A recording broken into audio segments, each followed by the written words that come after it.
Unsqueak the awkward. squeak. I'm only on one monitor right now, and it feels so weird not to have my main monitor.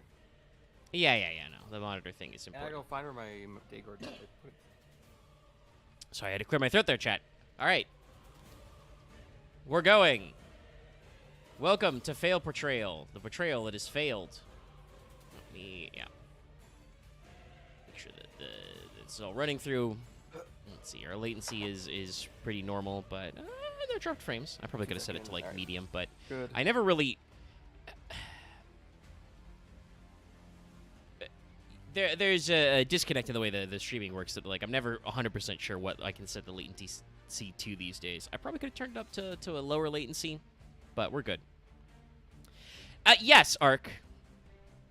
So I said that because, like, I said live now because we were still in the before time, but also, like, you'll notice my post is at 7:31 p.m. I started the stream, you know, went live in the before time at 7:30 exactly, which is the scheduled time. Me6 said also said it at 7:31, and I'm just like, I was confused. I was confused by why he did that, but whatever. We're here now. Welcome to Fail Portrayal. What a week, everybody. What a week. We will begin, though, especially because I wasn't 100% sure if I was going to be joined right away, but Axe and I were actually talking about other things unrelated to Fail Portrayal in the pregame. I wish we but could like continue it, but I sure. feel like after this, you're probably going to go leave immediately, so whatever. Well, we'll see what happens. I don't know. We'll be here a little bit, because there's actually a pretty decent history of different dimensions. But we're going to start by dunking on Master Duel. Once again, people continue to defend this thing that Master Duel does, where it has ban lists. And yes, having a ban list is important, but the monthly ban lists actually suck ass, because 90% of them don't do anything. Like, I've seen some pretty crazy takes out there of like, oh, well, you know, they do more ban lists, so we really, you got to look at, like, you know, 3 ban lists at once to compare to, like, the 4 ban lists that the TCG gets. They say this too. As I look at the list on the stream, on the pure definition of it doing something, it has done something, but this thing it has done here is negligible. Yes, no, you have it correct. Like, this is 5 changes, sorry. This is literally the entire extent of the changes of the list. So that means that, yes, something has changed. But what unless you're literally playing, unless you're playing Fire King, Rescue Ace, Pearly with a Punk Engine, this wouldn't directly affect your deck. Yeah, no. And honestly, I think everybody would go, like, Pearly, E-Telly, High Kyrian, and Airlifter, like... Shouldn't all of those been at 3, like, 3 months ago? Also, only Airlifter and Fire King I could see in the same deck ever? At once? Yeah, if then. Maybe Pearly with E-Telly if you're doing a Punk thing, but I don't think you do that. Yeah, no, I don't. There is an essence where you can play E-Telly and Pearly. I don't remember what the axis is like. You also probably play E-Telly in the other 2 decks, those other, like, Fire King or, like, Rescue Ace, but I don't know. Yeah, I don't think you do, though, because you get Fire Locked a lot. I don't think there's a good... Fire Psychics. Yeah, I don't think they're any good. I don't know any good targets. Yeah, no, I don't think they're any good. E-Telly, I'm sure, was like a tangential hit to, like, Punk or something in MD. Or it was just like, it was limited for a long time, so it's been limited in Master Duel's list and is slowly coming out. Pearly is a deck that they put, like, both little cats to, like, 1 or 2 a million years ago, and now they're finally like, okay, doesn't matter. Like, I'm gonna be honest with you, chat. Master Duel, honestly, it is kind of a fun game. Like, the format can be turbo annoying. I've ranted and raved on Twitter. I haven't really had an opportunity on this show, but I talked about how much the Triangle Duel sucked ass. I answered the survey they put up for it, and they were like, they had the goddamn gall to be like, oh, 3 factions with different Forbidden and Limited lists. No, they don't. Just blocking all except 2 attributes doesn't count as having different Forbidden and Limited lists. That's not practically what that means. What that means is that you basically didn't actually change the default Forbidden and Limited list very much. I think the only thing they did was, like, clip a couple of common floodgates and, like, block out barrier statues. The way it practically worked is that... I'm gonna say a sacrilegious thing. Good. It's not Magic where the absence of a color actually is defining. I mean, yeah, actually, I think that is true. Magic is so integrated with the color theory, whereas attributes are important to Yu-Gi-Oh! But if you arbitrarily like divide the format into two color types, that doesn't really do anything because the first day I think everybody was on like the first couple days I should say everybody was on Dark and Water, and then everybody realized that Blue Eyes, which was already meta, was completely unhit by the limits. So you just played Earth and Light because then you could play Maxi, which is also like the stupidest thing. I did actually run into a couple people on ladder playing Fire and Wind. I didn't have any luck with that. I tried to run Metal Foes. I brought back the fact that I like technically owned what in Master Duel, quote unquote, is full power Snake Eye. Neither of them really felt good to play into the format because it was like it was just the same as the coin flip for what hand traps my opponent had slots for anyway. It was like, okay, who am I up against? Earth and Light. Okay, so that guy's playing 2 Maxi, 3 Dominus Impact, you know. Oh, I'm actually playing against somebody else in Fire Wind. Okay, so they've got Fualos and Ash Blossom, etc., you know. And Dark and Water, I think, got less popular because they got all the shit hand traps. Like, I think the only good cards they could play was, like, Crow and D-Shifter. Maybe Mulcharmy Perulia is a water one, but even then, like, that's summoned from hand, so that's, like, really consequential. I made all the way up the ladder. I switched to Dark and Water so I could play Danger Dark World and try and be as annoying as possible. Sometimes it worked, sometimes it didn't. But Danger Dark World is the kind of deck where, like, I got a decent number of people to quit the moment I activated a single Dark World dealings or hand card destruction. But yeah, I think that's just exemplifying, like, why this Master Duel ban list is just such a letdown, because, like, all it is unhits to things that probably you could have unhit last month too, but for some reason the like guy who programs the Master Duel ban lists is like, oh, well, we do a ban list every month, so that means we can only do like 5 cards at a time, right? I want to find that guy and I want to shake him and I want to be like, no. In fact, your monetary incentive to make people like spend money and play new decks would be better if you actually fucking change the format every month. It's crazy to me. It's like it's the same issue I have with like the whatchamacallit, the animation chronicle thing they're doing. It's like you're not even doing the Soulless Corporation move. You're not even trying to suck money out of people. This isn't going to get people to spend more money on Master Duel. They've already spent their money to build fucking Blue Eyes Primite. This doesn't incentivize you to play Blue Eyes Primite more because you were already doing that. This doesn't incentivize you to spend money to get these cards back either. Like if you want to play Pearly, okay, cool. You go from Pearly 2 to 3. I think other than Solemn Judgment, none of these cards are URs. I think they're all like SRs. So like it doesn't even do something. What is even an actual like stable economy that doesn't exist? I mean, that would be a thing I have to get into with economic theory. Also, I still think they should let you just use any card. I still think they should let you use any card if you're to play in like a closed match room. Yeah, I think obviously I think that like the reason why they don't do that is because they do want to try and incentivize the building. But yeah, like there should be a gallery type mode to just try cards, because that's another thing. Like you can't even test decks without owning the cards, which is just like kind of shitty, even if it does incentivize their mony. I don't even find that absurd. I just find that like player disappointing, you know? Yeah, like it makes you a little sad. That said, like something we have talked about before, but Master Duel is like one of the better one of these simulators. Like I don't remember exactly how it works. There is a Pokemon trading card game online client, but it's not super popular. And I like the Pocket is cool, but it's like way more focused on the collecting, and like card play is like it's literally the Duel Links of Pokemon. And quite frankly, the less said about MTG Arena, the better. Like, this is one thing that unequivocally Yu-Gi-Oh! Players can hold over Magic players. Our digital client is way better than theirs. because Arena is infamously like super grindy and hard to like get into to routinely play the decks you want to play. Even though they did not make that easier, despite the fact that they have their own like fucking built-in cleansing where they rotate formats. Like, it's wild.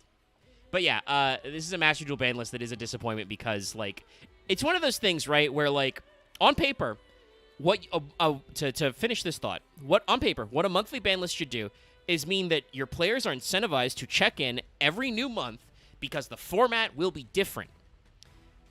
This doesn't do it. If you don't want to fight 9 million players playing Blue Eyes Primite, undisputed the best deck there is, like in terms of sheer volume, that's not to say that there aren't other good decks in Master Duel. Like you can play full power White Forest Azalina. Snake Eyes is still really good because they haven't actually banned any of the cards in Snake Eye that make it, you know, infinite. Also, all of your old favorites are still allowed. You can still play Barone, Borreload, Appaloosa, etc., etc., etc. Literally all the dog shit Link 2s except Hulk are still limit 1. So, like, there are alternatives, but Blue Eyes Primite is a deck that is tiered in the TCG, and the Master Duel format is worse. So this isn't going to bring people back if they're tired of seeing that shit on ladder. Like, this doesn't actually change the format. It also, as I said, doesn't incentivize people who already have a Blue Eyes Primite deck to spend more money. And so it's just kind of like, you see this list and you just go, oh, great, that doesn't do anything. They did at least announce they're doing 2 tryout duels. So we're going to bring NR back, normal and rare only. And what was the other one they announced? I don't remember. But they announced 2. They're going to be not full festivals, but will be tryout duel format. So we can, like, rapid fire them. But that's still good. NR is pretty funny. I should be able to repurpose my Brew of Metal Foes I did make for the format that way. And I'm kind of curious what will be it. Okay. The other is the 1 minute format. You have 60 seconds to play tryout duel. God, I don't remember what I did for the last time they did that setup. That's a one that actually is like really hard. Is like playing Master Duel in a reasonable amount of time. No, it's I've played a couple of decks that their normal first turn play does, like, uninterrupted, barely makes it under the 300-second timer. Like, 60 seconds is like, what's my autopilot deck? I don't even know. But yeah, so they do fun stuff. It's just that, like, those are tryout duels, so all you'll get is a funny free haha selection pack. Like, it's not worth as many gems. But, you know, we'll be seeing. So, this week we're going to talk about the different dimension, D.D. Very fun little theme. It's not really what we classically think of as archetypal because they are not actually linked together. But they are some of the first cards that were focused around banishing, dealing with banishment, which is then called removing from play. It is interesting to note that you can say DD two ways. You can pronounce it, obviously, D, period, D, period. But also, it can be said in Japanese as Ichigen, which also literally means different dimension in that context. So, this does distinguish it from D/D, which is still pronounced DD in Japanese, but without a space. And in the anime dub, anyway, they pronounced it as double D or triple D to separate it from DD. But yeah, basically the way it works in Japanese is the pronunciation for DD is there's a space, and for D/D, there's no space. Gotcha. But yeah, these guys are very strong. I haven't listed them in strict chronological order, but basically by eras of play. So there's going to be a shitload of them in the classic, the Duel Monsters format. because they did indeed release a shitload of them as kind of a recurring theme. And then, we'll do GX, 5Ds, etc. All the way until Modern. Nope, that's the wrong card art. There we go. So and I mentioned this earlier, but I'll mention it again. This was a Patreon pick. Our patrons at the 5 and up level can vote on these, and they picked D.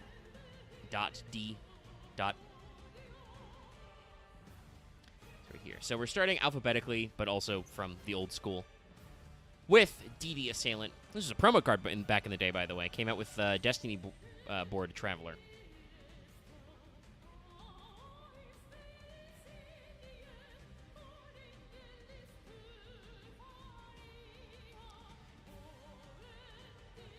And there is no comparison here because, well, DD Assailant has showed up on a couple of other card arts. I also know that the different dimension, dark dimension, and dark world is I'm used to its origin as they see a demon world, aka a Makai. So well, those are different.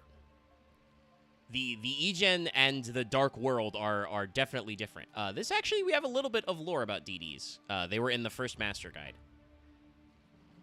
So the different dimension is basically a different dimension. I will say the lore is pretty, minimum. It's just oh, the different dimension is really weird. Go on a tour to the different dimension. Step through the different dimension gate. There's a bunch of weird creatures here.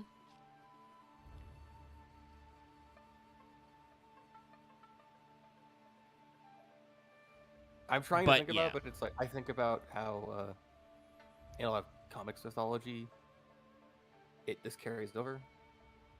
But there's always there's interspaces and there's outer spaces and a few other fits here or there and so on. And I don't want to say any exact examples because I don't think the information had that well, but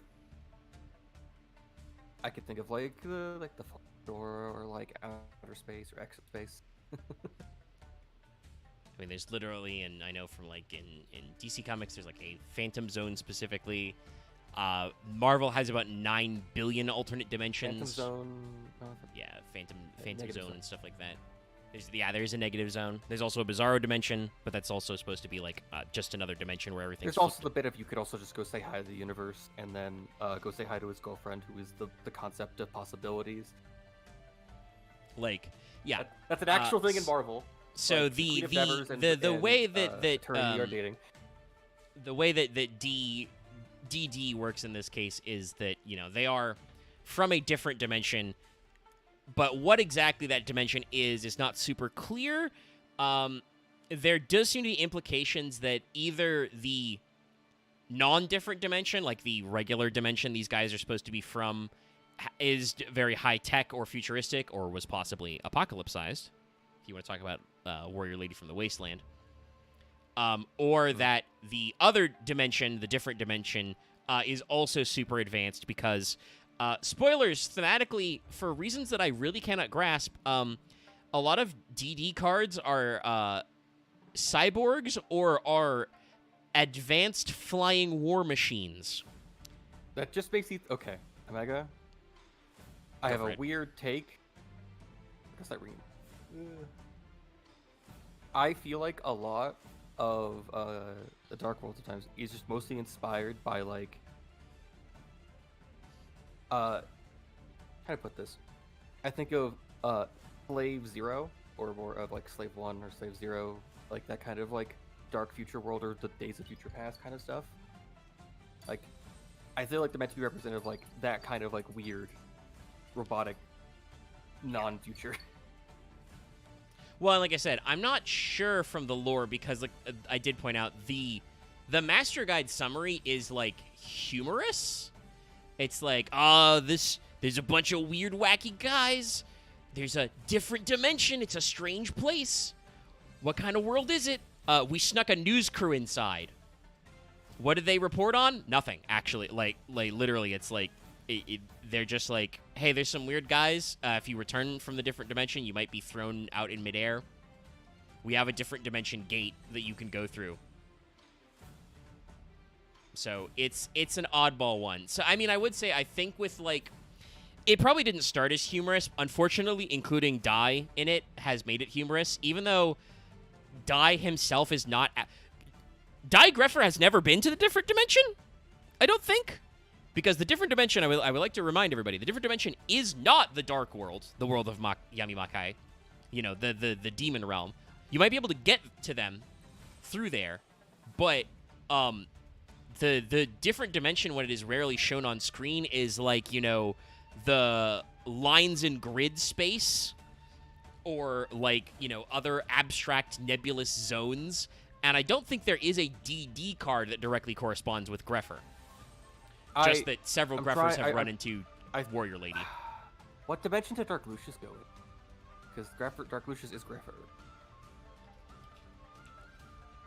I mean, like I said, I think Dark Lucius is just. I thought he's in the Dark Dimension, which is where like the different, like, where the Warrior. No. I'm saying this. No. Well, I mean, if he is, that means DD Warrior Lady went to the Dark World, because remember, it's different dimension.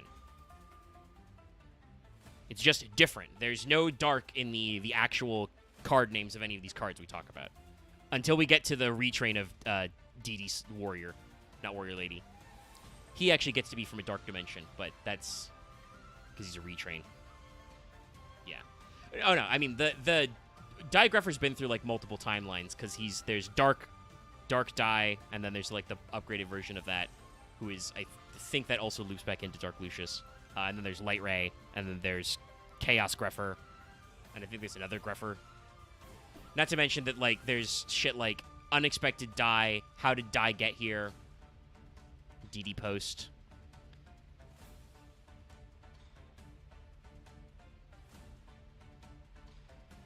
There's a lot of funny things going back and forth. But we've had the first guy pulled up here. This is DD Assailant. I can't really tell what gender Assailant is supposed to be.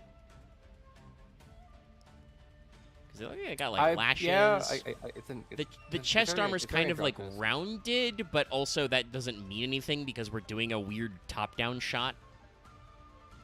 You can't really see, like, you know, waist-shoulder-hip ratios from this pose. And not to say it's a bad pose. Like, this is quite literally a Cyborg Ninja type pose. Like, you know, they're doing the crouching. I do want to say proportions for this are a little off. The feet and hands are a little big.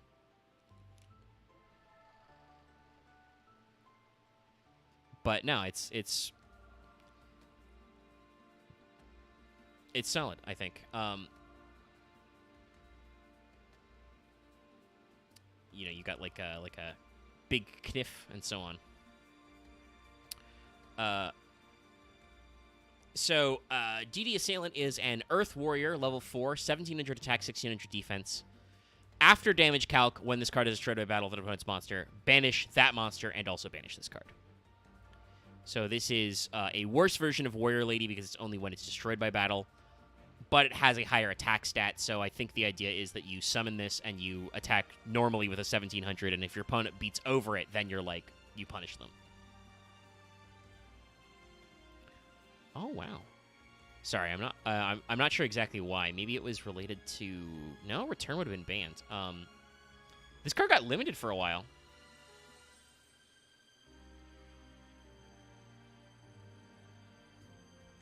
Huh.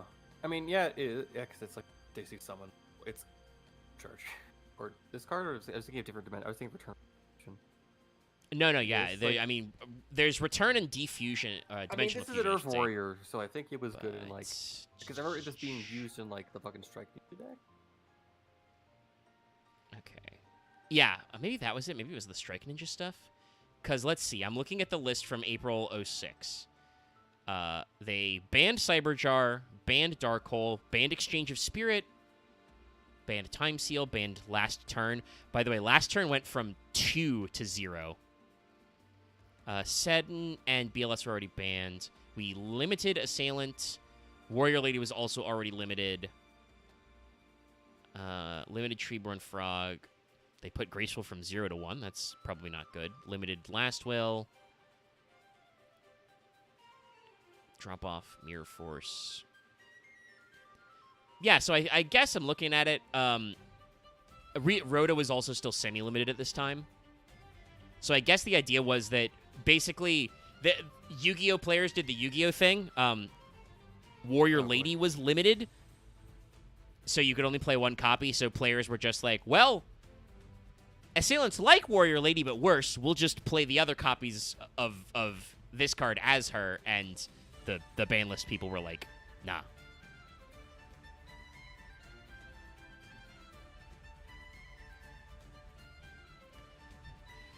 Okay, Zed bringing up in chat that according to the infamous list, DD Assailant is on the female list. And I'm saying, I could see it, but it's very hard to tell. Was that list real, or is that someone made? I mean, I'm pretty sure it was a list that the wiki just started keeping track of. Like, it's not like there's a source for some of that shit. It's just one of those things of, like, guesstimating.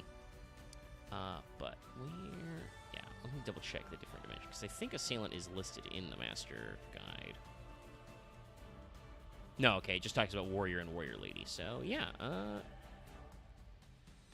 definitely a little open-ended. But yes, Assailant is basically Warrior Lady, a very famous card, but worse.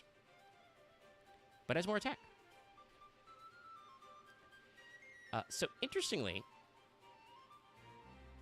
I did mention, that, like, the darkness of the dark dimension, and also even the prison of dimensions, the dimensional prison.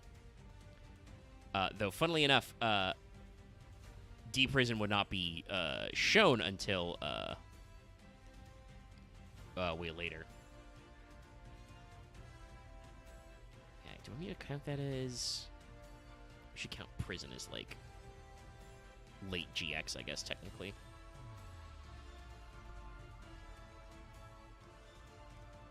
Because I don't think... Yeah, it was released in, like, the Machina structure deck, and while synchros were around, it wasn't really doing anything with that. I think it was out as a promo first. But I mentioned that because... oh, actually, sorry, I just realized I copied a bit of text after I copied my picture, so that means I have to reset it. DD Borderline, different dimension, Borderline. This is a card that came out earlier. This was in like Invasion of Chaos, but this shows what happens after the dimensional prison artwork. So, Gagagio and Freed are fighting, and then the dimensional prison springs up and like sucks Gagagio into the extra dimension. But again, presumably dumps him out somewhere else because he's not mentioned in the Ichigen, the different dimensions storyline ever again. I only think about it is I think the end of his storyline is he becomes Gagagigo the Risen, so he becomes a hero in the end for Gagagigo. But well, there's also like a version of him where as Gigobite he becomes a familiar to a charmer. Oh, actually, that happens. It's just that was when he was young. Interesting. It's just that years later he goes on his own way and has a few adventures. Because I think there's a he might be right now he might be. It's like, how did I get here? Yeah, right now because this is regular Gagagigo, not Gigabite. Oh, yeah, this is back when he. This could be him separated from Area because I know that there's like the enhanced the familiar possessed version. I mean, it's a weird thing of like, how do I put this? You know how in like certain like serialized stories where like when you do a prequel story it references the future thing that happened already? That's what I think some of the versions of the Charmers are just that. But DD Borderline is a continuous spell card that is a shitty floodgate. While there are no spells in your graveyard, neither player can conduct their battle phase. Once again, this came out in Invasion of Chaos when you could play everything that blows up back row.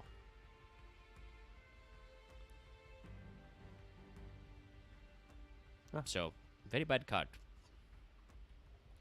But does kind of, show off a little what you got going for you.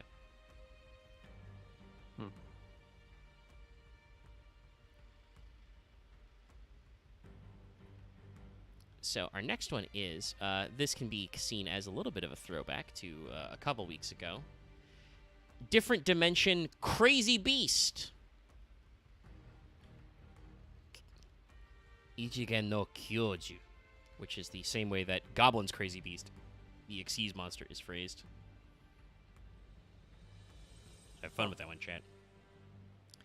But yeah, this is the thing that the animal that DD Trainer is writing. Considering Just you guys, the combined form the other, of like the Goblin's Crazy Beast probably is a reference to this thing.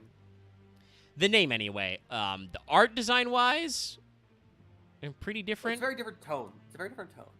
Yeah, Crazy Beast is very weird looking.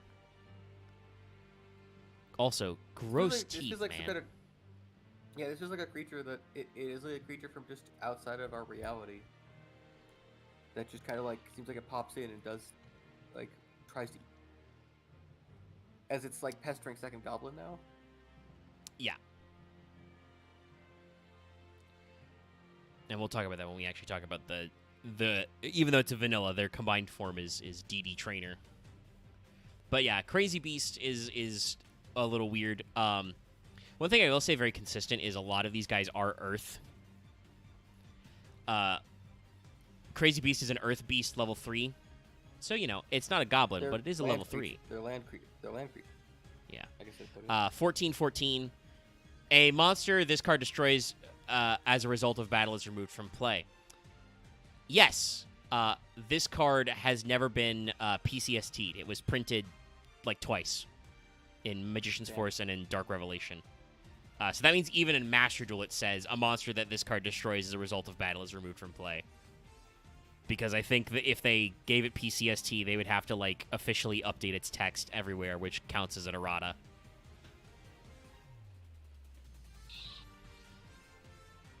But yeah, this card is so old that it's pre-PCST. Like, you know, just say a monster destroyed by battle with this card is banished.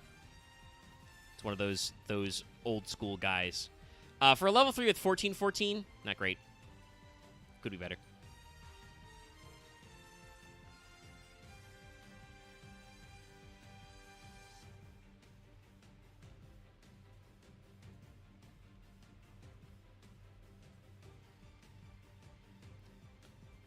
But going back to the Invasion of Chaos, there's not like a wiki page for it, but I would love to see if there is a list of all the cards that have the name Designator in their name. Anyway, it's DD Designator. Showing off a card design we'll be seeing later, but unfortunately she's got a W in her name. But also, I'm pretty sure we've talked about Warrior Lady several times, so most of you should know what she does.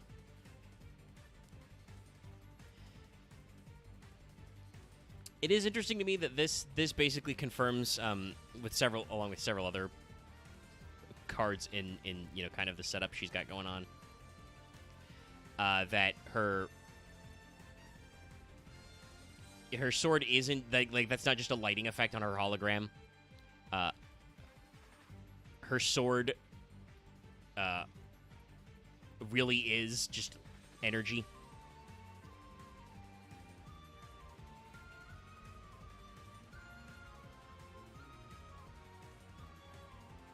It's a cool shot. It's like the cover shot for Longer.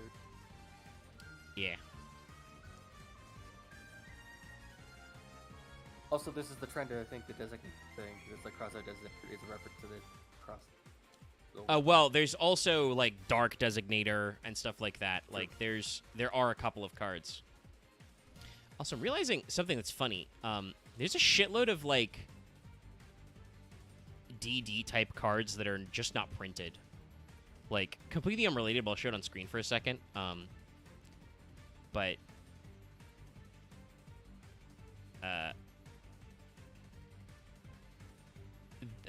this is a card called Space Jump that was in like the 5Ds anime, and it shows technically Rookie Warrior Lady. We'll talk about that later, but it shows Warrior Lady like literally jumping through space and time to become DD Warrior Lady, and I'm like, that's neat. Not a real card. Haven't printed it. Maybe someday the Animation Chronicle will fix this. It's a counter trap that says activate only during your battle phase if a monster you control will be destroyed or removed from play by opponent's card effect. Remove from play that monster and inflict damage to your opponent equal to its attack. Which, honestly, is a, like, counter trap that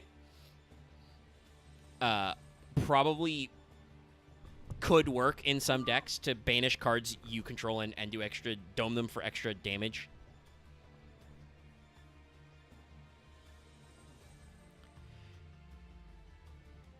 But yeah, so DD Designator, though, is a normal spell that says declare one card name. Look at your opponent's hand. If they have a declared card, remove that card from play. If they do not have that card in their hand, you remove from play one random card in your hand. So, different dimension designator, pretty good.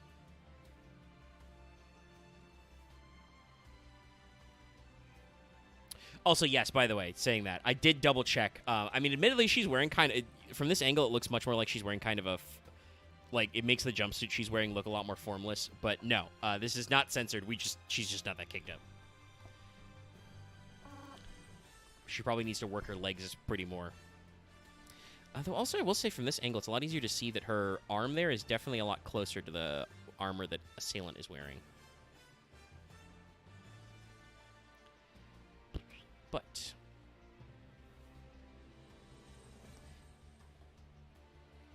and yes, I am including spell traps just in the mix here because otherwise this is annoying because there's a lot of these. Anyway, here's a card that you guys have all probably seen before and been possibly annoyed by. It's DD Dynamite.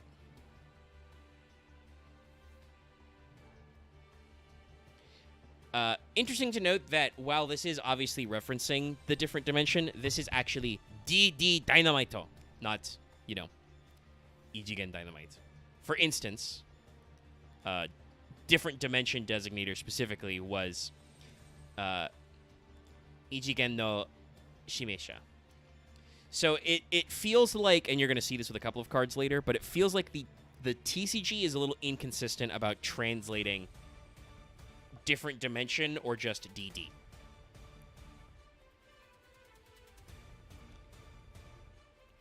Also, yes, no, it's different, or yeah, DD Designator is Mind Crush, but it's banishes, but also it's a normal spell, so you can't trap card it. Which is probably why it's never seen Fringe play, even though there may be some routes for it. God, I just keep imaging because I've watched. I've seen a lot of stuff about old style PS1, early PS. A lot of the DD stuff just makes you think of like those weird dungeon crawler games made for like the late PS. Like there's a game you probably wouldn't know about because it never made it. But it makes you think of like that kind of stuff. I don't know why, but it just seems like that kind of vibe would be a cool, like, weird animation or weird-ass game. Sorry, if you mentioned a game name there, I didn't hear it. I think it cut out. No, because it's like I don't know the exact name. No, it's like Kowloon's Gate, I think, is the one I think of. Like that really weird feng shui based one. It is a weird game, yeah. 99. But yeah, just in general, a lot of weird DD cards just have different vibes. Dynamite is obviously like, ooh, the swirl and the dynamite's everywhere, but it's like, also, why does it have a pressure gauge? I don't know, but it's supposed to be from a different dimension. Anyway, it's a card that's really annoying. It's a normal trap that says, inflict 300 damage to your opponent for each of their removed from play cards. Also a card that hasn't been PCST'd and is still super annoying. Card I think is yeah, limit 2 in Master Duel to this day, because if you have 3 you can like Necroface FTK.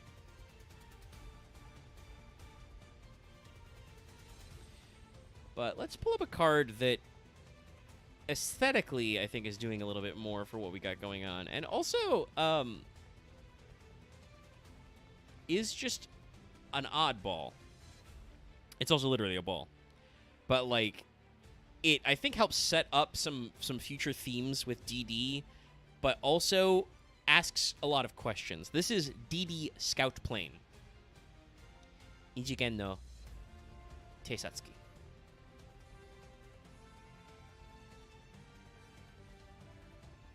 I mean, if it's a clock timer, it shouldn't have the red zone. That's like having that red wedge is almost universally a pressure timer thing. You don't make it look like that if you're doing an egg timer.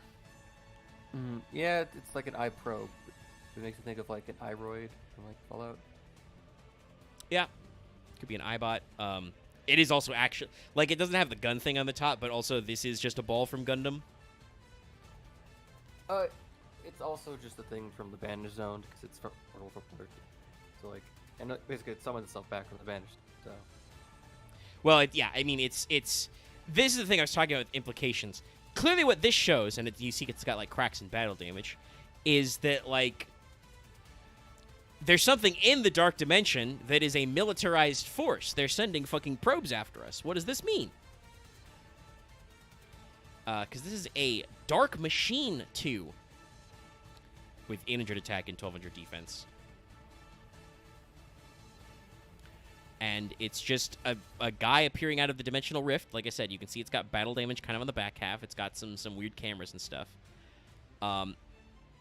As mentioned, during the end phase, if this card is currently banished and was banished this turn, special summon face up in attack position, you can only activate this effect once per turn. Also, this guy has problem-solving karma text on him.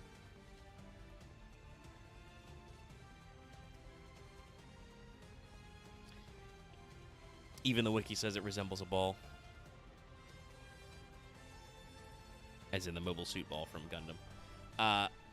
But yeah, no. It's very weird. But this is one of the cards that is part of a pretty common loop. Like, you even mentioned Axe, like, oh, it summons itself back. And it's like, yeah, no. This card has been so important in decks that do banish because, they summons itself back in end phase. That, like, this card has gotten problem-solving card text and the like because it, like, actually is fairly usable.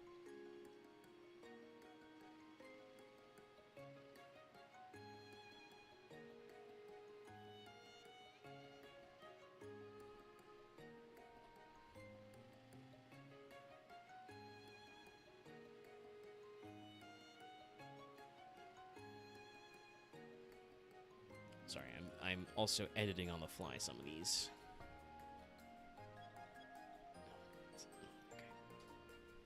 Okay. We're keeping our list very thoroughly. But away from Scout Plane, this required a little bit of setup because we're going to look at DD Survivor. And in this case, this is the first one of our cards where we have to actually look up another card. Because DD Survivor is a version of a card after having been sent to the different dimension. And surviving, I guess. And that is Chain Thrasher. And you'll see pretty clear when they're both pulled up that, yeah, they're the same guy. It's just that Survivor looks a little bit older. He's got, like, a weird worn battle cloak. And also he appears to have either covered his previously bandaged arm and leg with cyborg parts, or he's replaced them with robotic parts using the same look as Assailant and in future Warrior Lady. I didn't know about the other art there, actually, because I always liked Survivor. Yeah, no, Survivor's a guy, and he'll show up in a spell trap later. Actually, probably a couple in the future, but yeah, no. What's the card on the right, actually?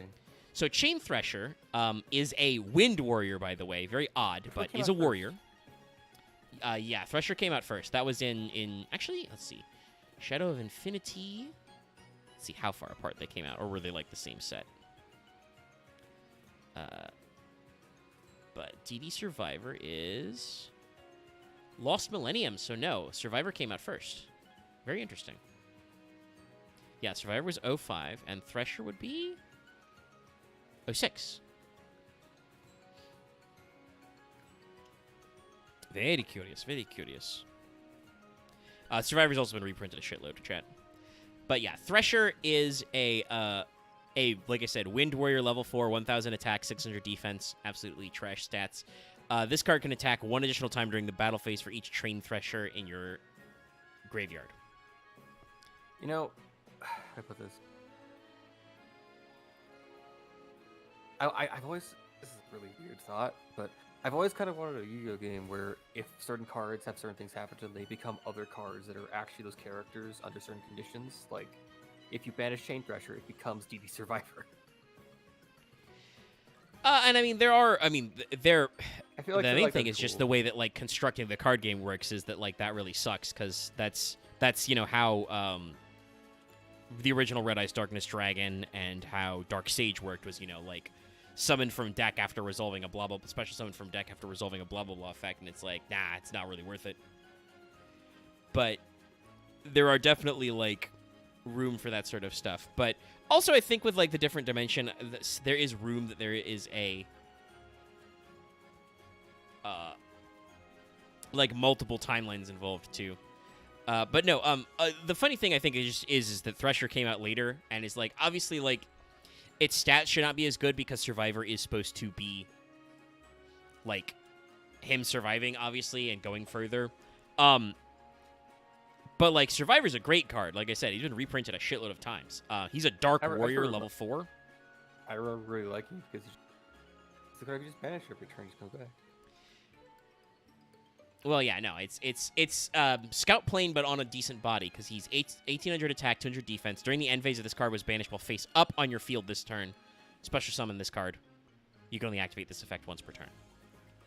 So it has the same effect as Scout Plane, but it doesn't have to special summon itself in attack mode. And also, you would do that anyway, though, because it's got much more attack and is a level 4 Dark Warrior. This is the first case where, like, obviously, like I said, Thresher came out later, but also they could inform it. So, like, Thresher's not dark, but he's also not an Earth Warrior. So they made a conscious choice to make it that his attribute does flip. And now we're going to talk about our one vanilla in this comp. That's DD Trainer. Different Dimension Trainer.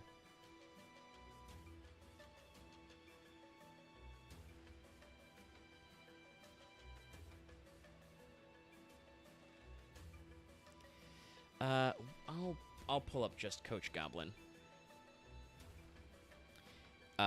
Technically, it's also the guy from Second Goblin, but they're the same guy. It's literally the same guy. I think Coach makes more sense because he's got the towel. Yeah. And Second Goblin specifically is like the version that combos with the Giant Orc is the Union Monster mode, which, funnily enough, Coach doesn't. But yeah, DD Trainer, Different Dimension Trainer, is a level 1 Dog Fiend. Normal. 100 attack, 2000 defense. Flavor text: a poor goblin that was sucked into a different dimension. However, he's doing his best with his new destiny. And this was fairly early. I think this is one of the like better lower levels. This had to be like right around the same time that Prevent Rat came out.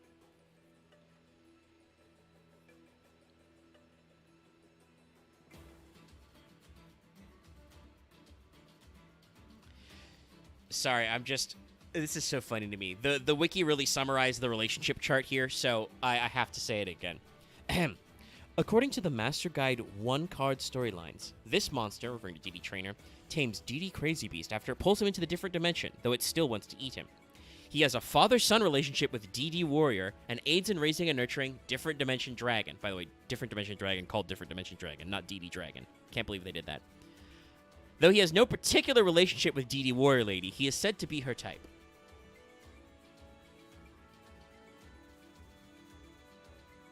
But yes, Crazy Beast shows the Crazy Beast coming out of the different dimension to eat him, but he is the Coach Goblin, so he triumphs and trained it.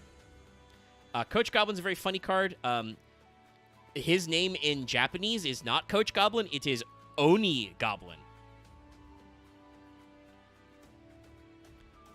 which I can only assume is some kind of boxing reference. Also, I mean, he looks, while he's called Goblin, he looks like just a little Oni guy. He's got an eye patch, he's got little horns. One of his arms is fucking the wrong way around. And he's got the towel. DD Trainer is a vanilla, so we've already said what the text is. Coach Goblin is a level 4 Earth Fiend with 1200 attack and 1500 defense.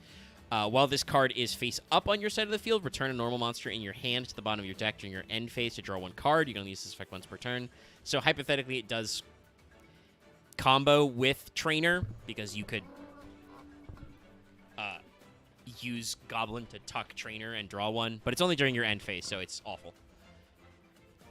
I love that it's working the thing it's working the thing to death. Well, he has to scare it. It still wants to eat him, you know? All right. This. Okay, so that was like a way later printing, so I can pull it up when we do that, but it's still a lot different. Okay, so after... Yeah, well, we just mentioned him, so... Let us then pull up DD Warrior. Not Warrior Lady.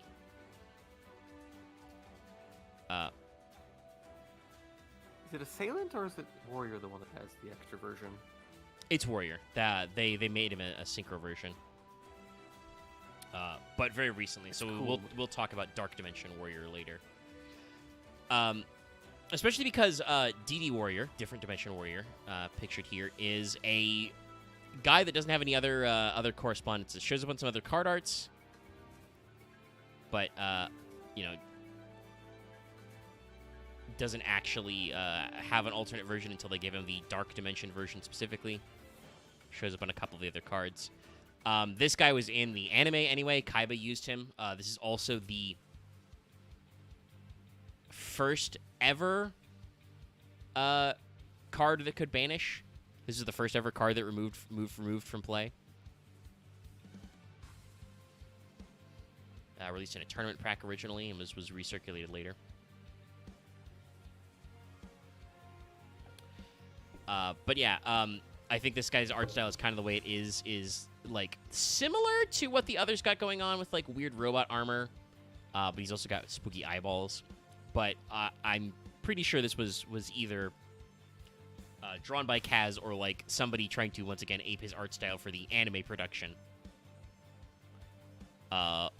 Great classic Yu-Gi-Oh background of just we paused my Windows Media Player visualizer.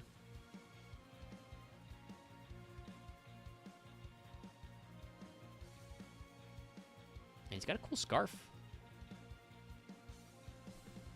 It's very old art, but like the eyes feel like really weird. It's like those are like fully moving eyes, so it's like it's just weird. I mean, the sword's nice because it's just like an avatar. But I have some feelings about like the weird joints in the shoes. I mean, you know, they're a little odd, and I don't know what the colorist was thinking. Like, think about this. He's got fucking, like... He's wearing, like a striped body glove that's, like, green and pink. But, yeah, no, this is absolutely old-school Yu-Gi-Oh! Art. Like I said, this is a very old card, one of the first of there. But what it does is very simple. Again, Earth Warrior level 4. 1200 attack, 1000 defense. You got a lot of strong themes here. After damage calc, if this card battled the monster, banish that monster, also banish this card. So, again, Warrior Lady, Assailant, Warrior all have very similar effects. All these warriors that do stuff. Warrior, non-lady, the main thing about him is that his effect is not optional. So no matter what, after damage calc, both cards are banished.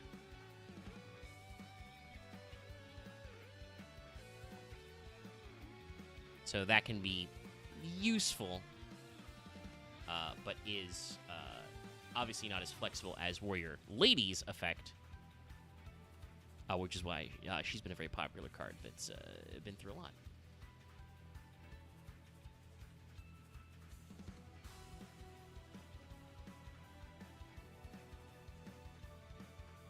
Oh yeah, somebody in our trade games posted a guy from I Still Know Joe. I should have said that when I said boxing reference. That also it could be a like a media reference.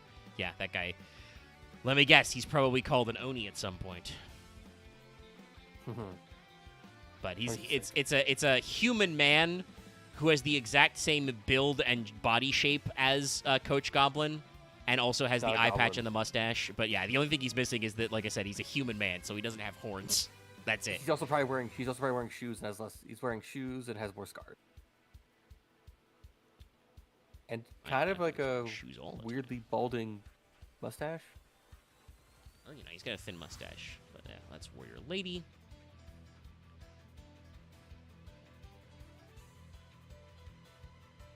Very popular character in the OG. But we have...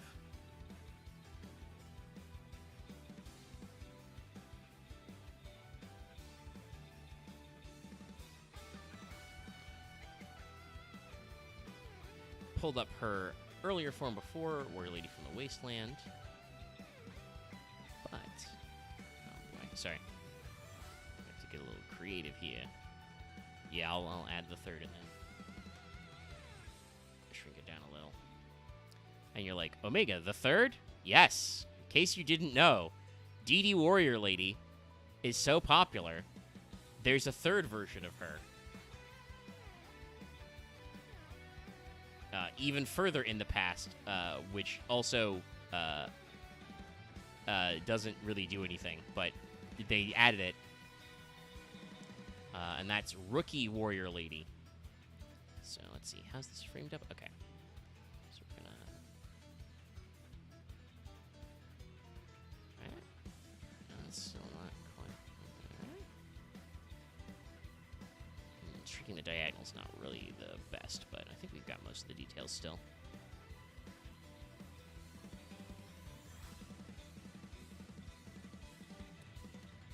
But yeah, so DD Warrior Lady's in the farthest in the future.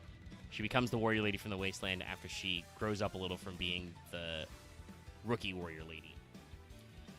It is kind of interesting to me, though, that, like, Rookie Warrior Lady, a card that was printed in, like, 23, looks very classically fantasy. Like, she's got regular-ass, like, armor, gauntlets and tie-up boots, and she's just in the nowhere. Warrior Lady from the Wasteland is wearing the same outfit with a lot less, metal armor, but she's very clearly sitting outside of a ruined city. Like, I've always thought the implication with Warrior Lady of the Wasteland was, like, a very particular kind of, like, post-apocalyptic sort of anime setting where, like, the world is ruined and shit's fucked up so bad that we have to go back to, like, swords and knives.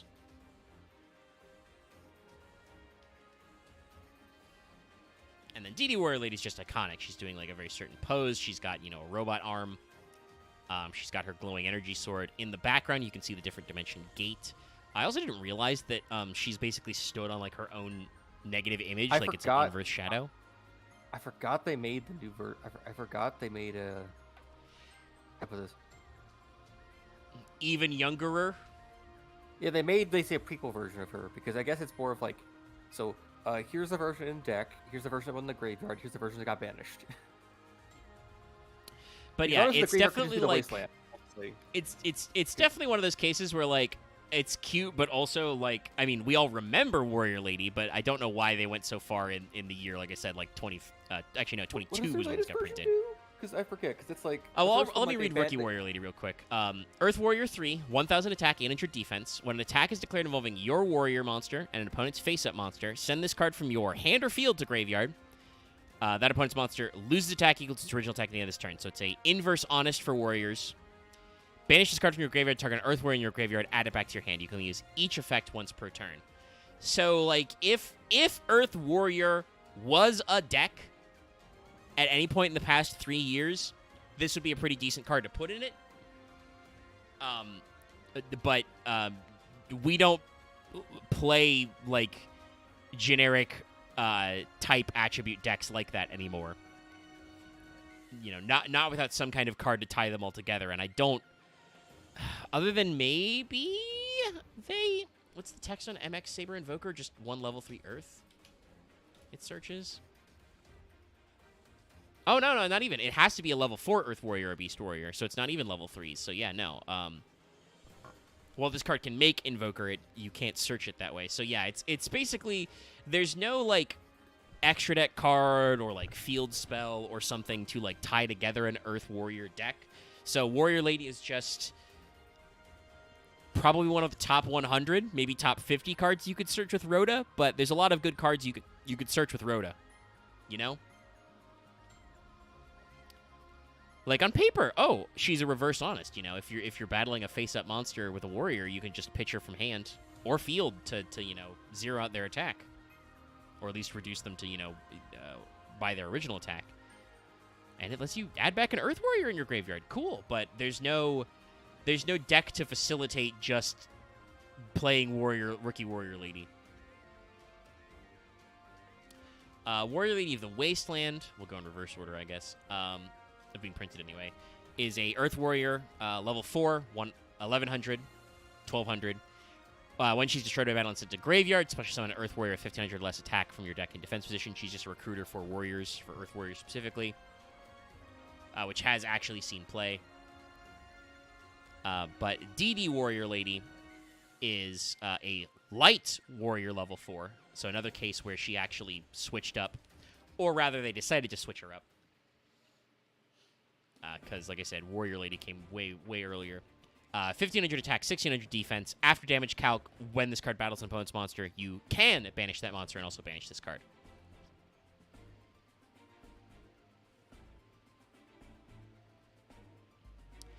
I mean, sure, but they're ruins of New York City. If they're ruins of a city in the wasteland, like these are skyscrapers. They've got like the green copper tower. There's like a giant pipe coming out of the ground. Also, one thing I forgot to say, because we got off on something else. Right, it's because Axe asked about the new Warrior Lady, who we hadn't talked about yet. But in OGDD Warrior Lady, you can also see that beyond the different dimension gate is also another weird cityscape that's also fucked up, but like even more so because it's like down to the skeletons of like metal buildings.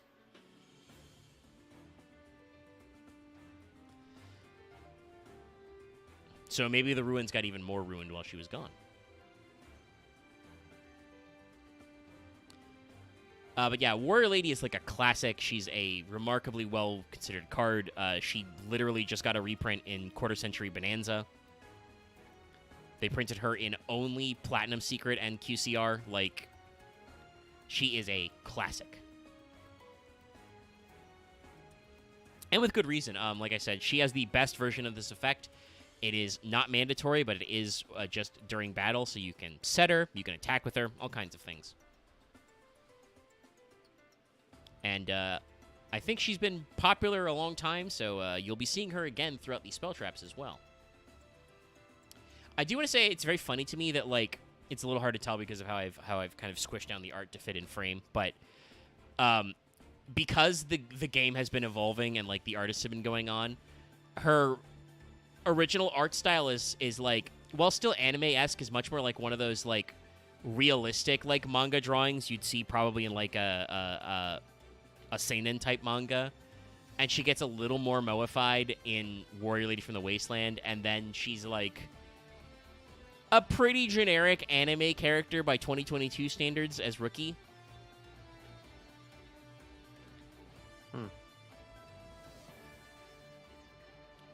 But I mentioned this card by name before, and I do want to bring up that this is a really weird case, like I said, where they're not, and I specifically I would say was Upper Deck at this point, but the team was not consistent with naming their cards. So this card is Different Dimension Dragon.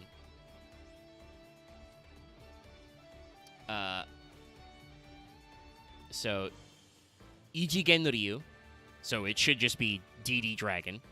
But also, different Ijigen Ryu, Twilight Zone Dragon.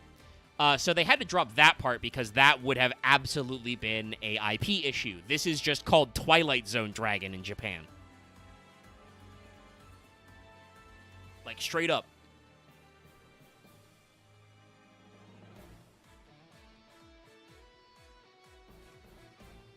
It's whack. It's whack chat. Just straight up calling a guy Twilight Zone Dragon. Damn. Love the background work on this. Like, it's abstract, but it's really good because it's like the Portal type effect, but also it could just be like inverse color clouds, dark sky, water. There's like a moon behind him. Other than that, he's just like a weird alien dragon. Pretty sure this guy was in the anime. Yeah. It was filler only. Oh boy. I mean, Kaiba played him in the Virtual World arc. But still, this guy is an anime, and that may be why the name stayed the same, because lip flaps. Saying different dimension dragon is like 4 syllables.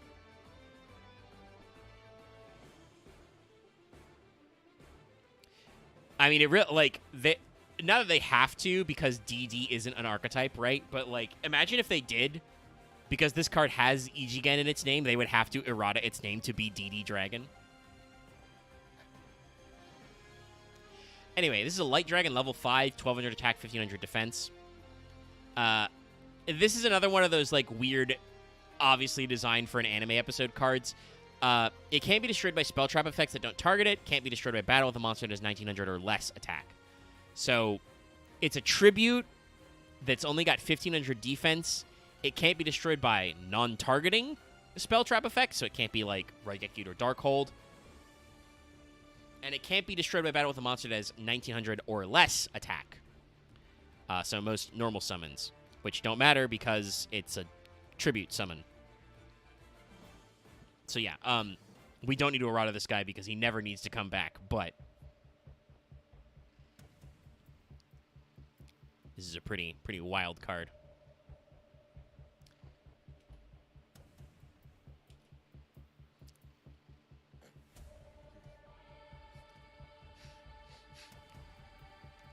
My sinuses will chat. So now we have a card that I did already kind of talk about. I mentioned at least, but it's going to show off some stuff with DD Warrior Lady. And that's the Different Dimension Gate. This has a slightly different name in the OCG. It is Ichigen Kakuri Machine. Different Dimension Containment Machine. I think DD Gate works for this, but has slightly different implications.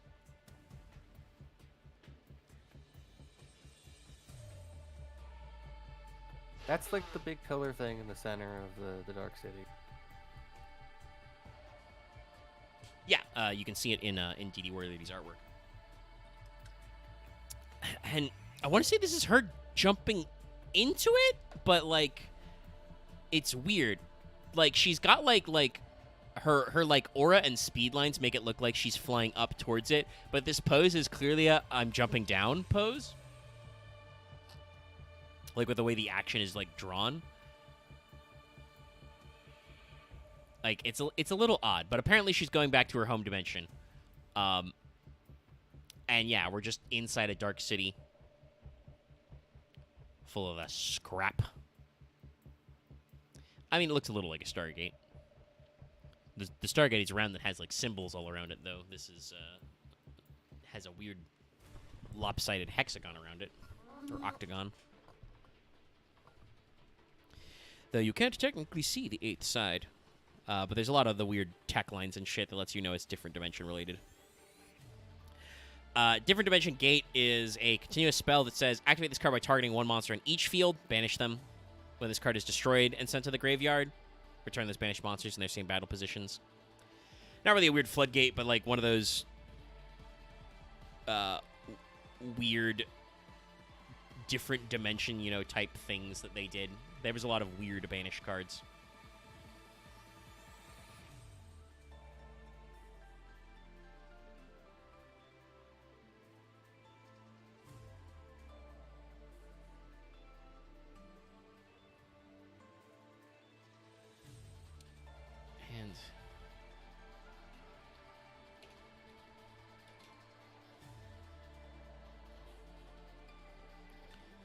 I missed something. When did this guy come out? okay, this was way earlier. Sorry, just realizing technically there's another spell trap we should have talked about already. Which is Different Dimension Capsule. Because that came out in 03. It's another case where it's not a DD, it's a different dimension. This, actually, and I should say, I understand now why. If different dimension was a keyword, also like an archetype, they'd have to change it. Because in the OCG, in Japanese, this card's just Time Capsule. But clearly they were already planning for the different dimension naming convention. And, like, honestly, it kind of looks like a DD card. Like, specifically the sarcophagus bit is, like, different, but, like, they've got a melting clock and then another fucking Windows Media Player visualizer in the background. Like, that's like a DD. Talking about, in chat being like, well, I can see why they would call it, different dimension gate, because it looks like a Stargate. Kind of the same rules with Capsule. I understand why they decided to dub it as Different Dimension Capsule, because it kind of looks like a DD. It has a banish effect, but it's Time Capsule. It's got the effect at the back, at least. Yeah. This is post PCST, but basically, banish a card from your deck face down. After this card's activation, it remains on the field. Destroy this card during your second standby phase after activating this card. If you do, add the banished card back. It probably should be continuous at that stage, but it's not. So this normal spell just stays in one of your spell trap zones. It's Gold Sark, but worse.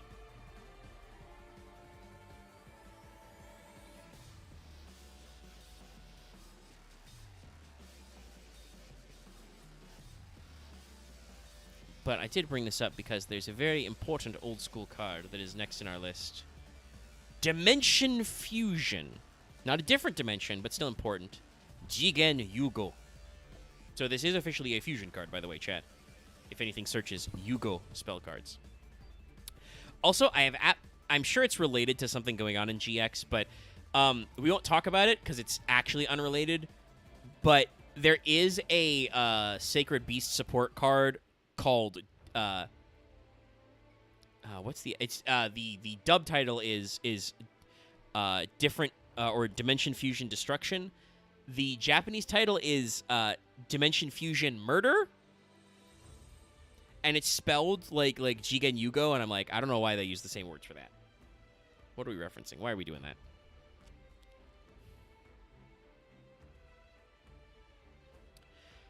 But Dimension Fusion shows the different dimension as like the like I said, the line space dimension, and also shows some other dimensions kind of like coalescing out of the portals.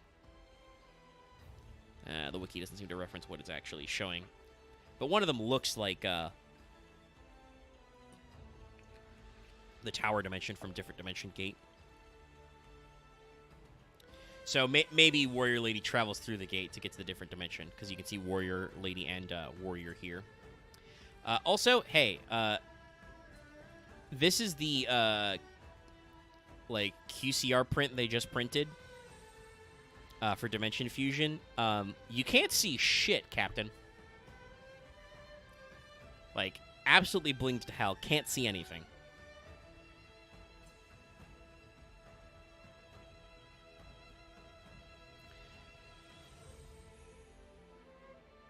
But this card is banned. Why is it banned, everybody? Because it's crazy good. So this is a normal spell. It says pay 2k. Each player special summons as many of their banished monsters as possible. This was basically Soul Charge before Soul Charged. I mean, listen, if you like, somehow by the day and age, if you could have banished like 10 monsters, you. It's cheaper than Soul Charges for what you're going for. Yes, because it's as many as possible. So, like, but still, like I said, it played a very similar role to Soul Charge. It's pay 2k. It came out in Invasion of Chaos, so that means this is the exact same set as all the Chaos monsters who are banishing for cost, etc. So, basically, Dimension Fusion created an OTK-style deck where you dump as many lights and darks into your graveyard as possible, you summon one or two big Chaos guys, and then you activate Dimension Fusion and you summon back all your big assholes, and your opponent loses. They don't have enough monsters. You just summon a bunch of assholes and turn it into an OTK turn. Because obviously back in like 2003, 2004 Yu-Gi-Oh, you were expected to have a back and forth over several turns. Just the pace of play was different. So this card, it took a while for them to actually hit it. Like, it wasn't until the GX era that they actually like ran it in. But this was part of like major problematic OTK strategies, and also just summoning back materials. Luckily, this is all before like. Chat, I would love you to picture a world where, like, imagine if you could play DeFi today and just be like, cool, Malice, banish all my fucking monsters. I'm going to pay 2K and summon back all my monsters again so I can make, a separate Link 5.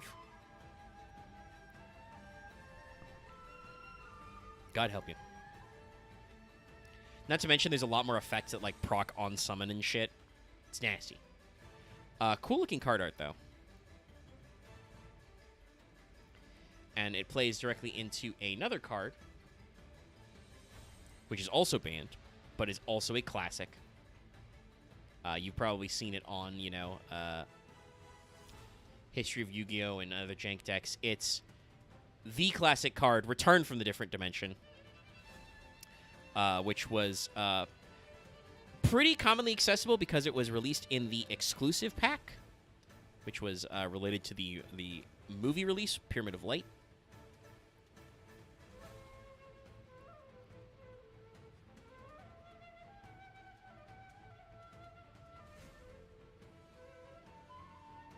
Yeah, it's got the. Are we gonna name that Chimera? Manticore of Destruction? Darkness. Manticore Darkness.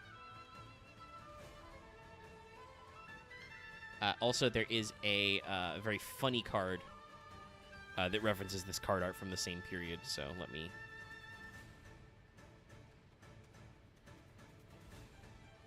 also show you that, because, like, they did this classic iconic card art, they immediately made a pun about it. The card I'm pulling up is called Weed Out. It is also like Mega Fortress Order up there, and then maybe a worm thing. Oh, well, I mean, you want to know what's in? I also like there's Return like from a the Different Fiend of Dimension? Inheritance. There's the Fiend of Inheritance, and then here's the other people. Then here's the second amount of people coming out. So, Return from the Different Dimension is Manticore of Darkness Warrior, Marmot, and also, Archfiend Marmot of Nefariousness. I should say his full name, except that it's Daemon Beaver. Much easier to say. You've already mentioned Manticore of Darkness, but there's also Orca Mega Fortress of Darkness, who's not dark, by the way. It's a water.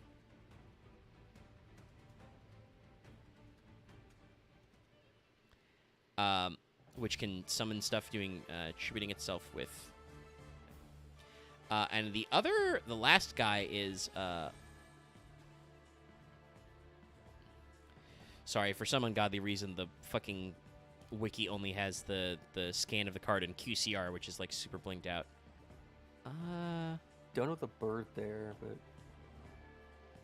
the wiki says that Cannonball Spear Shellfish is in the original Return from a Different Dimension. I don't see it. Weed Out is a lot easier. Weed Out is a card, a normal trap that says pay 5 to Shrell face up attack position level 3 monsters. So, hey, guess what? All the guys are level 3 monsters. So it's Giant Soldier of Stone, Gyaku Gyre Panda, Injection Fairy Lily, Karate Man, Sonic Duck. All of whom are actually level 3s. But like I said, these came out in very close together, so it's... I like that they immediately realized how iconic Return was and did it very funny. And it's called Weed Out, so they're falling through a sieve. But Return from the Different Dimension is a card that, like I said, is banned. This is a normal trap that says pay half your LP, special summon as many of your banished monsters as possible during your end phase, or during the end phase, banish all monsters, special summon by this effect. So, DeFi is mutual. It's pay 2, so it's less pay, but your opponent also gets to summon back. But depending on what your setup is, that's not a problem if you're playing your deck correctly. Return is a card that like just set up plays because it was not reciprocal, so you had to pay half, but then you just summon as much as you like. So you just set this and prepare for your turn and go back. The funny thing is that, like, I didn't realize this, but Return wasn't actually banned until, like, 2014, so it wasn't until, like, the Heart of Xyz format where, like, people were like, oh, this banish shit's real bad. It had been limited forever for that point, but didn't finally go until, like, actually summoning back a bunch of materials and then removing the cost by tucking them under an Xyz monster that would have mattered.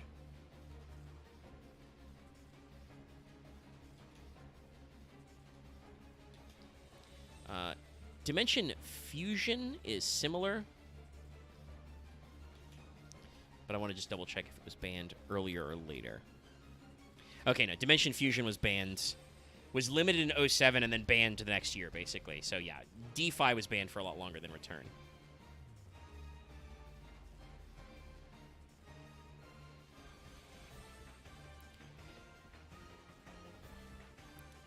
But that means we're going to move. We're going to leave the OG zone and enter GX.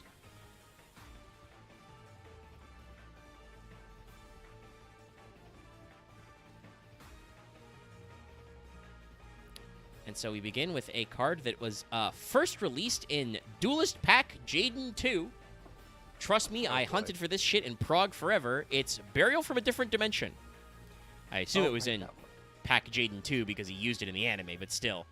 Crazy-ass place to tuck a random card, Konami.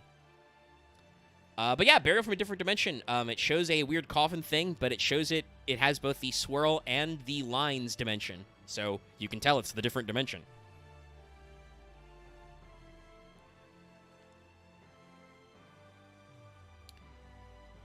I never thought about how that thing is like. This thing is like has like 5, maybe 6 different locks in it. Well, you know, it is supposed to be the graveyard, but yeah. Burial from a Different Dimension is a quick play spell card that just says very simply, target up to 3 banished monsters, return them to the graveyard. This is a card that like has been printed a lot and has been reprinted several times. It's not necessarily a good card, but sometimes there are decks where just like if you don't have an inherent way to reload your banished monsters to your graveyard for card effects, it sees play. It can also, as a quick play, like fuck up your opponent's plays by like debanishing their monsters. But that's not nearly as good as usually the other way. But yeah, this is a card that's kind of like gone like up and down in utility.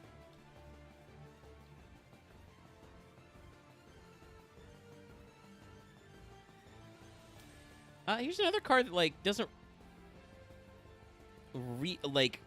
hasn't really seen play because it's kind of weird and niche, but I think has a lot of implications with its card art. This is Crevice into the Different Dimension. Ichigen Eno Tsukima. I'll read the card effect while the latency's catching up for Axe to see it. It's a normal trap that says declare 1 attribute, select a total of 2 monsters with that attribute from the graveyards, remove them from play. So to put that into PCST, you declare an attribute, you target 2 monsters with that attribute in either graveyard, you banish them. Which is, like, neat, but kind of clunky. There are better ways to do this effect. I want to say I find it interesting, though, because of the card art, because it's got, like, the dimension swirl. It's got kind of a weird rainbow wave coming off of it. And it's in a ruined city, but this is a much more, like, fantasy-looking city, right?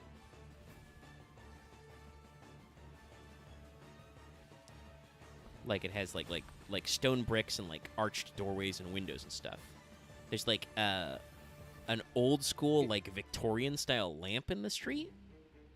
It again, it makes you think of it's the city from the Wasteland, and that's the Dark Dimension portals. And like I also think the exact kind of setup is in like some of the cards of like Lady confronting Dai. Yeah, they used this before. So I feel like there is a recurring thing of here. There is a world where there is like wars happening, like with Freed and like, you know, like Freed and like Neo and like Warrior Lady and like Thresher and Dai and like. I almost can see it's kind of like Berserk-esque where there's like but a bit different. or just a bunch of. I Like, mean, it's definitely like warring because I want to armies? say this and I'm honestly I'm a little upset at the Master Guide because it makes a comedy bit about like, oh, we sent a news crew into the different dimension. What is the different dimension? They never say, you know, because Yeah, 'cause it's clearly also, like, like sometimes it's also the underworld sometimes. no, it's never the underworld. The different Okay. dimension is not the dark dimension. It is not an underworld. It's not like it is a different plane of existence. But I think that you can go through the different dimension to reach like alternate worlds, which is how we get a lot of our shit like dimension the dimension prison type effect and stuff like that. And that's not really elaborated on. The guys who are from the different dimension, based on the stuff we talked about, are super high tech because they have space planes and spy planes and flying aircraft carriers. And actually, let me pull up the next card. Anyway, they have cyborg crows, like. But clearly, we are picking up people from like fantasy dimensions and hurling them through there. And I don't think it's just a time travel story either. Like that's not necessarily that, No, though. I think it could I be think because it's of cards more- like Space Jump. I think it's more like a Z and Y axis thing, where it's like, it is time and space. Yeah. So like, I think that like we said, there are cases where like. Because the different dimensions like a dark future world. Yeah, I mean, it definitely it is because like that I will 100% agree with because like I said, there think are. it is really I think it is literally meant to be like Days of Future Past-esque tone. Because there's like an endless war there going on where we're cyberizing everything, including this guy, DD Crow. I think there's also an endless war happening in the thing before that too. I think it's also in the Wasteland too, like that world too. I mean, the only always person. the captains and the reinforcements of the army and so on. Well, here's the thing: while those cards work together, we can't confirm that those are from the same world because Warrior Lady is never seen with any of those guys. She's only ever seen with Dai, who, like I said, there's no explicit different dimension A-forces, Dai. Yeah. I don't think she's on A Forces. I don't remember seeing her on the trivia No, page. the die is, but Well, yeah. Dai is on the A Forces, but, like, that's also, like we said, there's, like, literally... it's an amorphous. Dai is literally different guys at different... Like, they literally have a card. I don't remember which one it is, but there's literally a card where Dai, like, sees himself. Like, Light Ray Greffer sees, like, Dark Lucius or something. So, like... I'm sure that he has been through the different dimension portal, and he's canonically ended up a couple of different places at the same time, is the weird bit with him. So, like, it's just a case of, like I said, with the dimensional traveling that I'm like, I'm not sure where the overlap is, but, like, we don't know for sure that Warrior Lady's Wasteland dimension is the same. It would make sense if it's the same, because she's, like, got that Earth Warrior thing going on, but I'm actually kind of surprised they've never done, if that's the case, they've never done a card art where, like, Marauding Captain or Freed hangs out with, like, the Warrior Lady from the Wasteland or Rookie Warrior Lady, you know? Like, it feels like something they would have covered. That's fair. Like, it feels amorphous, and it feels like it'd be a thing that they would explore it upon if it ever actually came up as, like, a thing that was cohesive. And chat, I'm going to warn you. When we talk about, like, modern different dimension cards, shit gets weirder. There's some weirder guys that you probably haven't ever seen because they're cards from, like, the Link era or beyond. But, yeah. This is DD Crow, though. This is a card you absolutely have seen. I think DD Crow is, like... I don't know the exact printing, but it's either him or Skullmeister. But, like, those two are, like, the ones who have the chance of being, like, the first ever real hand traps. Like, actually having counterplay. This is printed in Strike of Neos. This is a Dark Winged Beast level 1, 100/100. Quick effect, discard this card to the graveyard, send the target one card in your opponent's graveyard, banish it.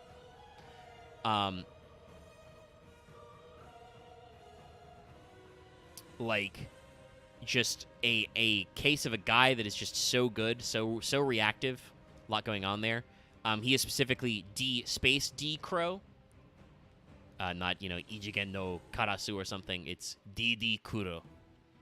And this has the thing I talked about where, like, this is a crow, but, like, we've clearly repaired parts of it with cyborg parts. Why? I don't fucking know, man. He is coming out of the dimensional fissure, though, specifically. Yeah, all of them seem to be R because I again. Well, still no. think They're that coming through a portal swirl. This is very explicitly because it's got that shape. This is the dimensional fissure from dimensional fissure. That is dimensional fissure. Yeah, it is because it is meant to banish monsters. Yeah, so like there's some interesting like back and forth there. This is a card that I didn't realize was this old also. But the next card we're going to talk about is Different Dimension Guide. I still Ichiken think the different dimension Ie no is meant to be Anani. the banish zone. Is the banishment? But I think it's already said that. Yeah, no. I mean, that's definitely what it was originally supposed to represent. You know, it was when your card is removed from play, it's outside. I still think it represents that sometimes, but yeah, it's still Definitely in the card art. I think that's what they mean when they show the quote unquote different dimension as like the just dimension of like vector graph lines. Like that's just, you know, the space where there's no forward, no back, you know, no past, no future kind of a thing. But also there's just like you said, there is also definitely a dark future aspect to some of this. And this is the recurring aesthetics of the portal that's multicolored. Like of just like it's a color spectrum, so it's like there's just a dude that's made I think of planar energy here. Yeah, he's got a robe, he's got a weird tabard thing with some gems, and he's just oozing with dimension energy. But he's standing in front of the gate. I really feel like he's just the weird tabard with arm under the cloak. Well, probably not. I mean, we won't see him for a while because that's not until 2018, but there's a card called DD Seeker, which has the exact same hands as this guy, so I guess they decided to draw a guy under these robes. Eventually, later.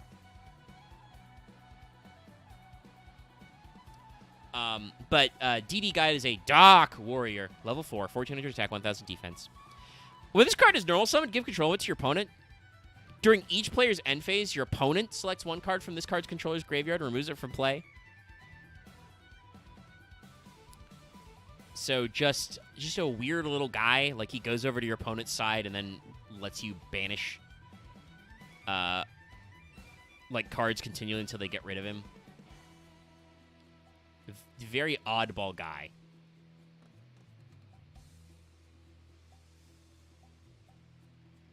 Yeah, I forever feel like they should have just made a. I still feel like some fucking like a what is it? Dark Tower, Shadow Tower, I think it is. Like, yeah, some King Fields or Shadow Tower style thing of just like Yu-Gi-Oh monsters and iconography.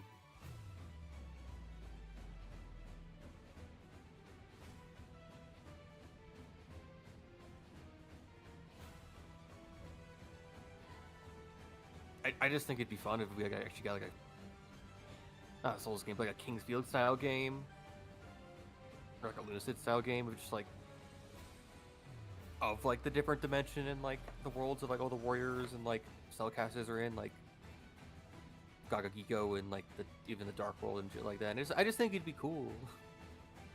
I also think there's a lot of material to pull from that would just work as making a thing, but I guess require them to actually like put resources into making something that I think only people that like Yu-Gi-Oh! Minutia would care about. But it's like, I would fucking buy the game. Well, I mean, yes, no, that's like the cost of video game development these days is very expensive. Like, if I know you said more like a King's Field, I also don't. The thing is that, like, I know you've used that analogy before. I don't think anybody makes King's Field as video games anymore. Certainly not the people who originally made King's Field. I mean, King's Field became Dark Souls. Yeah, but like I said, the problem is that like people don't remember that there's kind of like a retro, I almost want to say low tech version of Souls games already, and like go back to basics as it were. Also, and like a bunch of people bought Oblivion, so like why wouldn't it work? Because it's basically like Oblivion, but without the Bethesda stuff attached.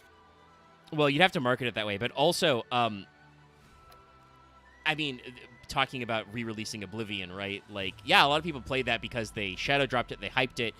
Also, the Oblivion remaster is super weird because they like just it's a rapper game, so ported essentially.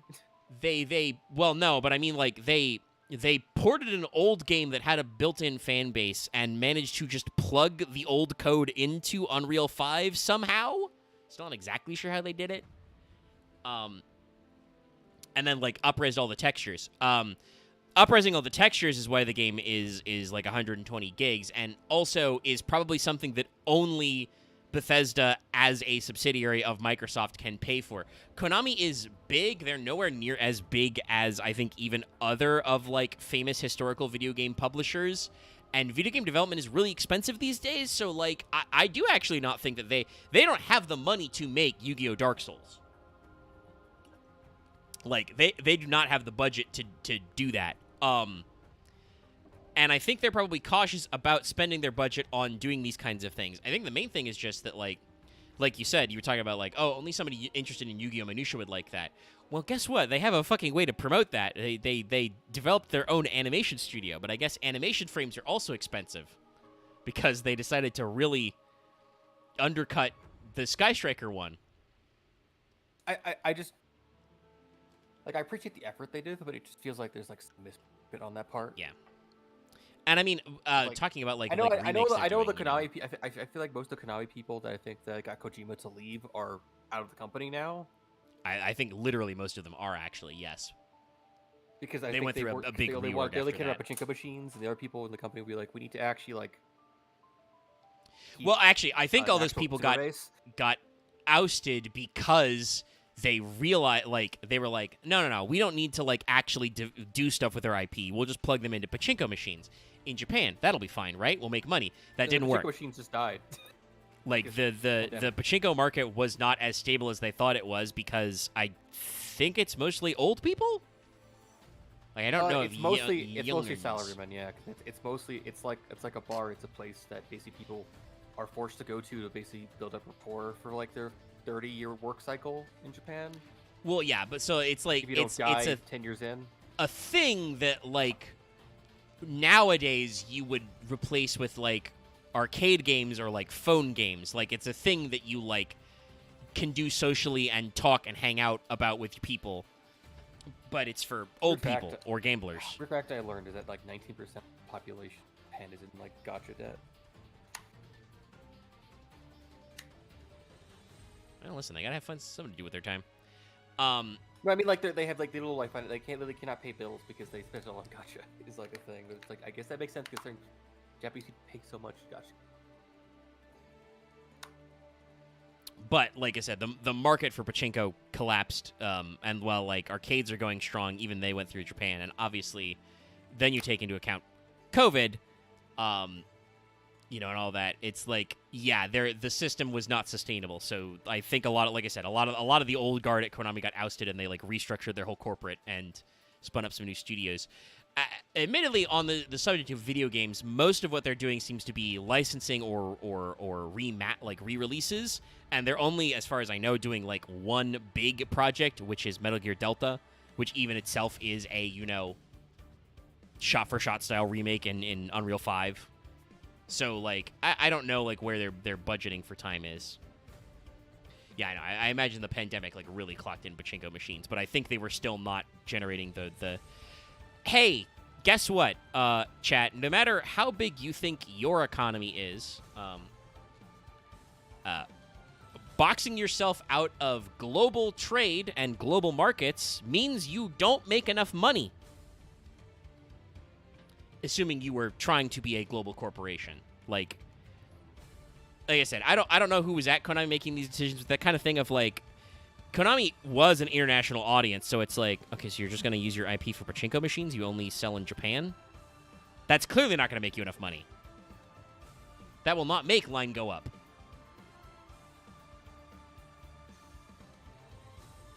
Like, I don't know a lot about pachinko as a hobby, but like, would it have been like a premiere event to be like, oh, we're releasing a new wave of pachinko machines themed on Silent Hill?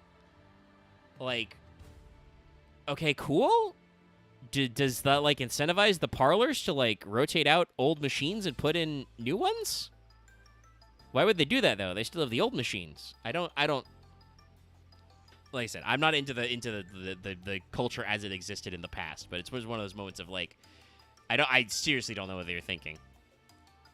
Anyway, this is DD Trap Hole. It's been on screen forever. It shows the Trap Hole Goblin falling into the different dimension. A Moki Moki is telling him to get wrecked. This card is also fucking ancient.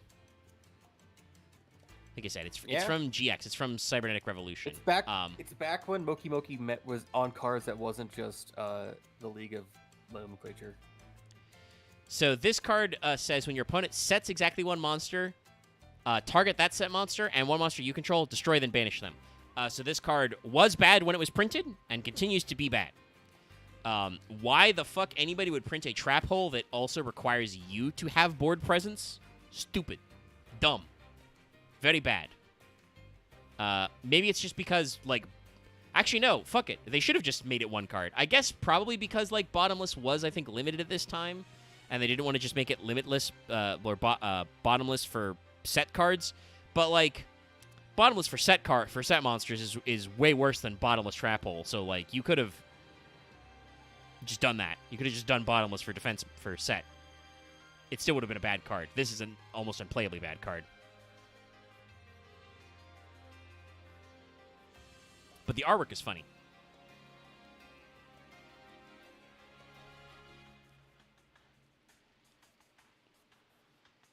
Now, this is another card that, like, I'm going to pull up his card art. It's going to be like, this is a GX era guy? Yeah, this is also from Cyrev. This is DDM, Different Dimension Master. This is another case where the TCG's naming convention bit them in the ass. This card is just DDM, Different Dimension Master in Japanese as well. So they had to print both names on him in the TCG, even though, like, the way it works is, like, you get the text and then the super text, so it's just DDM and then the kana say Different Dimension Master, you know? But DDM is very interesting looking. So he's got, like... There's the recurring technology on the limb. Yeah, he's got the cyber limbs, but also his hands are becoming the same energy that, like, DD Warrior Lady's sword is made of. He's got, like, a cool cloak that's got, like, a buckle or seal over it, which is interesting. So that's kind of like DD Survivor, but also DD Survivor's cloak is, like, very ragged. And the background here shows the, you know, vector line dimension and also the swirly portals. But has something that, like, it looks like one of those fucking top-down shots of, like, skyscrapers from the Matrix run through a filter, like, 50 times. Like, I can't tell. I think that's a modern city back there, but it's been filtered to shit. So it's very weird. DDM is a card that is unfortunately hurt by the fact that he's a 5-star. Otherwise, this card would probably be cracked. This is a light spellcaster level 5. 1700 attack, 1500 defense. Once per turn, soft once per turn. Discard one spell card, target one of your banished monsters, special summon it. Huh. Like, considering, once again, this came out in Cybernetic Revolution. The card Cyber Dragon already exists, and in fact, we have several other funny haha special summon guys. The fact that this guy's one tribute into discard a spell card, target a banished guy. I'm gonna be honest, Zed. The only way that you would go into, sorry, I just double checked chat after looking at all my setting up all the DDM stuff. The only way you'd go into Different Dimension Trap Hole is if somehow a, like, flip deck became meta, where, like, that was your play. But also, if you were playing against a flip deck in the meta as Trap Tricks, you would be fucking fighting them to go first every time anyway. At which point, it would be entirely possible that DD Trap Hole wouldn't matter, and you'd just play the normal Trap Holes to, like, banish them when they actually flip summon, you know? Like, because you have to pop one of your own guys. I do think at least that the protection that Trap Tricks have from normal traps... Oh, actually, no. So, that wouldn't help anyway, because the way DD Trap Hole is phrased is destroy those targets if you do banish them. So if you don't banish both, or don't destroy both... you can't banish the card that your opponent plays. So, like, the fact that Trap Tricks are some of them are protected from normal hole trap effects would also hurt the card's effectiveness. Anyway, like I said, DDM, weird card. Probably would be really cool if he wasn't a 5-star, but he is a 5-star with stats of a bad 4-star, so He didn't really go anywhere. Our next card we're going to talk about is another spell card that is Turbo Iconic. And that is DDR, Different Dimension Reincarnation. Talking about arcade machines that Konami makes. They can call it DDR because they own that one.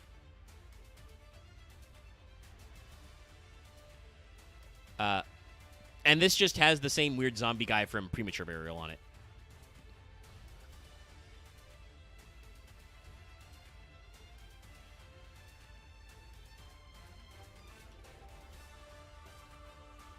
I don't know if people in chat need me to explain what DDR does to them, but we will anyway.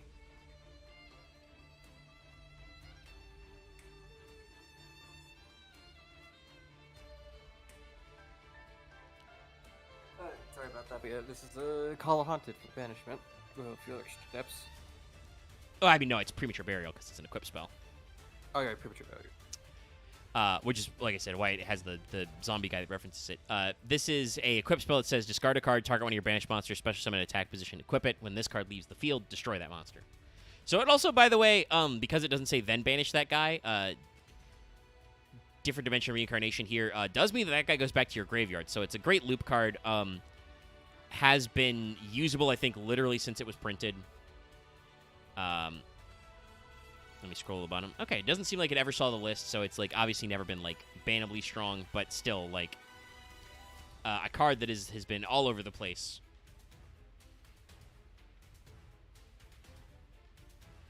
All right, well, let's talk about some more Floodgates. Technically, we mentioned this card by name earlier. But because it was in the background of DD Crow. But it is Dimensional Fissure. Jigen no Sakame, so Dimensional Fissure is a good way to read it.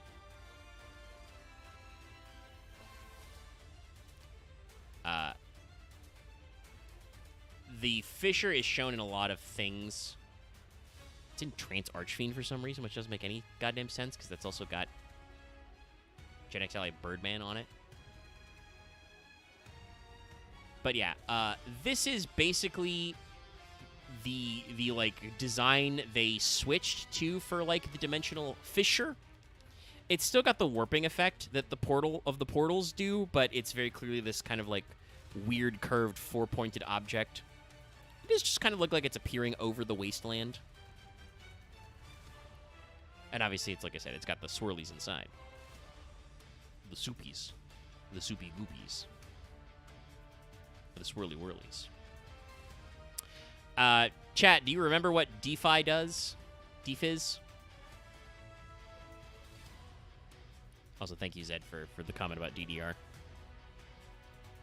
Sorry, I'm delayed with chat. It's like, we're like double delayed because there's a latency, and then also, when the latency catches up to me, I have to fucking look back at chat, so I'm like double behind. Anyway, DFizz, or DimFizz, usually, to specify, is a card that's really annoying and was limited for like almost 10 years. It's just a continuous spell that says any monster sent to the graveyard is banished instead.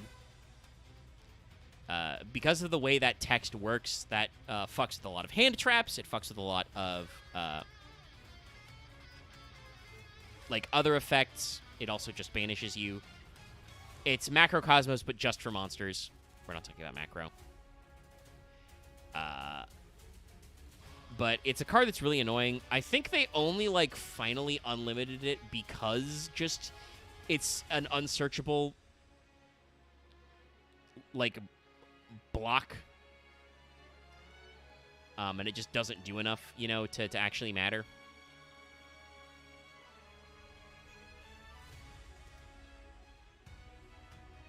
But it's annoying. We'll keep on keeping on, though, because its card art is pretty simple. It's a card that we technically kind of, again, alluded to. This is Dimensional Prison, which has the same kind of, like, star-shaped fissure that's in Dimensional Fissure. And I mentioned it when I talked about DD Borderline. Presumably, this is, like, just before DD Borderline, which is weird, though, because that means that Gaga Gigo punches into a Dimensional Fissure, but doesn't necessarily get sucked into a different dimension. Rather, the fissure becomes a barrier between him and Freed? I don't get it. Anyway, it's got Freed and Gagagigo.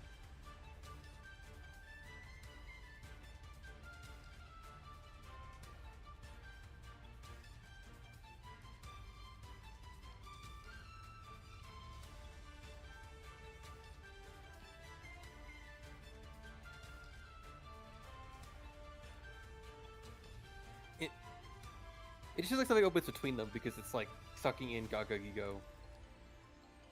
And I want to say, like I said, that's the part that's weird because, like, this card art implies that Gagagigo gets sucked in, but we saw from GD Borderline that he gets put in jail. Like, there's a barrier between them. Maybe unless that's supposed to be before. Maybe, but that doesn't make any sense. I guess it goes to. But then why? Like, why would the barrier? I guess it's a little unclear. I guess how I think about it is also. There's also later cards in this that involve them having like some other Dark Lord dude that shows up to like fight them both. True. And I think we have talked about that before because I think that also involves Impachi at some point. But yeah, Dimensional Prison, crazy good card. Was a promo card originally for World Championship 08, but was reprinted in a structure deck later. Just an absolute fucker of a card. When an opponent's monster declares an attack, target it, banish it. Non-destruction removal, but is targeting. Obviously, like, spot removal battle traps have, like, gone by the wayside. You know, it's usually mirror forces or nothing. Just because the state of, like, well, if your opponent's attacking for a game, your battle traps need to be pretty good. But this card has been reprinted about 9 billion times. It was a rare in Mago. It was in the Quarter Century Stampede as a QCR. Like, it's been up and down. It was semi-limited for like half a year. At some point, because this was a card bank card in our Prog series, this shit had to go to the ban list because it was just like it's Sakuretsu armor but infinitely better, and it was free. Don't worry, if eventually I can schedule enough of the right people to do Prog Tournament Series 2 version 2, we won't have that problem anymore. I don't know exactly what the wheel or prize exchange will look like to get cards that are only in structure decks, but it will not be as reliable as everybody gets one structure deck card a week.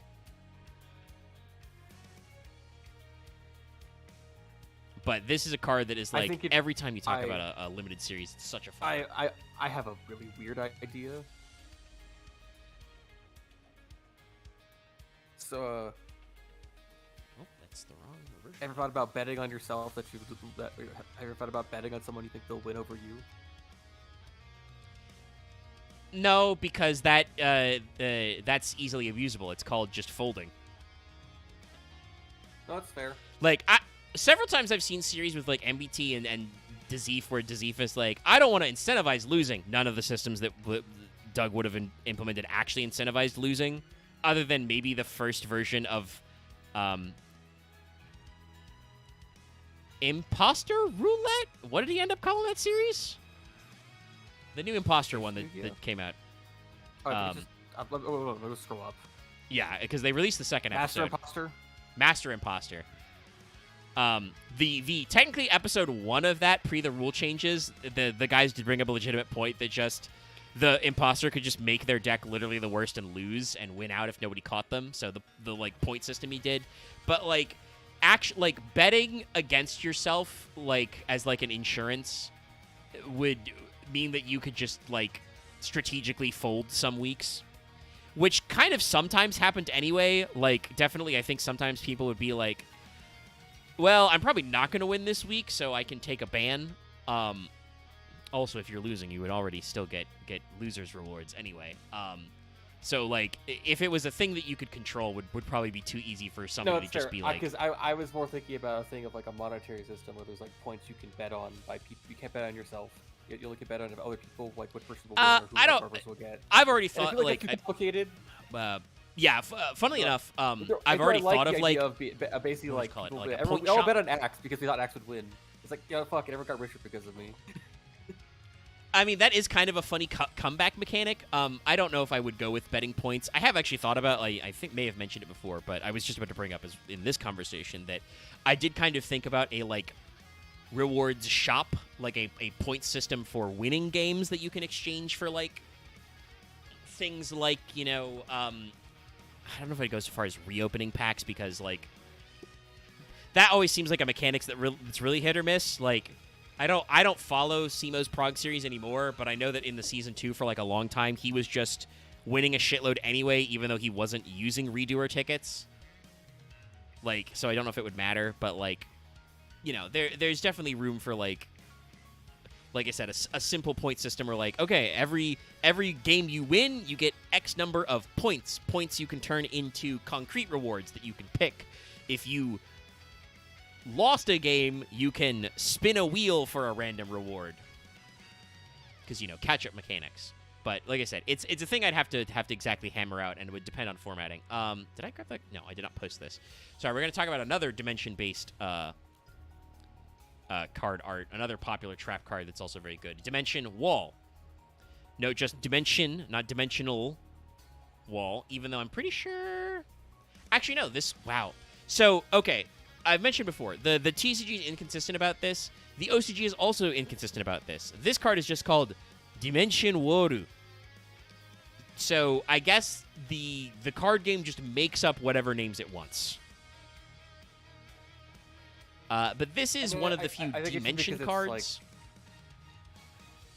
I just think about how like dummy thick Dai is. Dai's a big boy. He's a chunky boy. Like he's got like the bodybuilder build where he's just like thick everywhere, because like bibos are just thick everywhere.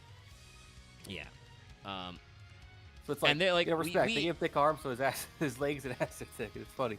Also, it's dimensional because it's a battle trick. Well, yeah, but like battle trick. Well, yes, but also, what about Dimensional Prison, which is not called Dimension Prison? That's fair. Like it's one of those cases where like their system isn't cards being consistent. made? How long is it between Not that long. Sorry, I'm in the fucking. So let's see. Dimension Wall was Cyrev in 05, and Prison was 07 was when it was first released as a promo card. So it was a couple years, so I guess they just, like, didn't remember their own rules. I think they stopped being part of Upper Deck by then. It is true. But like I said, the reason why the names are like it's Dimension Wall instead of Dimensional Wall is probably because in the OCG it's just Dimension Woru in English. I said it out loud, like it's as opposed to Prison is like Jigen Yuhei, like it's got a Japanese name as well. Also, I feel like this goes up to here's where I put this, but the way I look at this is like outside the context of the effect. Also, just considering Warrior Lady from a Different Dimensions effect, I think she's just fucked now, where everything around her just causes dimensional distortions if she interacts with anyone, if she actually touches or is hit by someone. So, I think it's showing that basically because he tried to hit her, her thing happened, and he's now gonna hit himself. Yeah. Because I feel like that's the way to take her effect of being like when he touches someone, they both get warped through time and space. Yeah. Also, very fun. It's funny we talked about Dimensional Prison, right? Because Sakaretsu armor and Sakaretsu, like there's a version of that from Rush Tools called Sakaretsu Force that has Digrapher on them. It's very funny.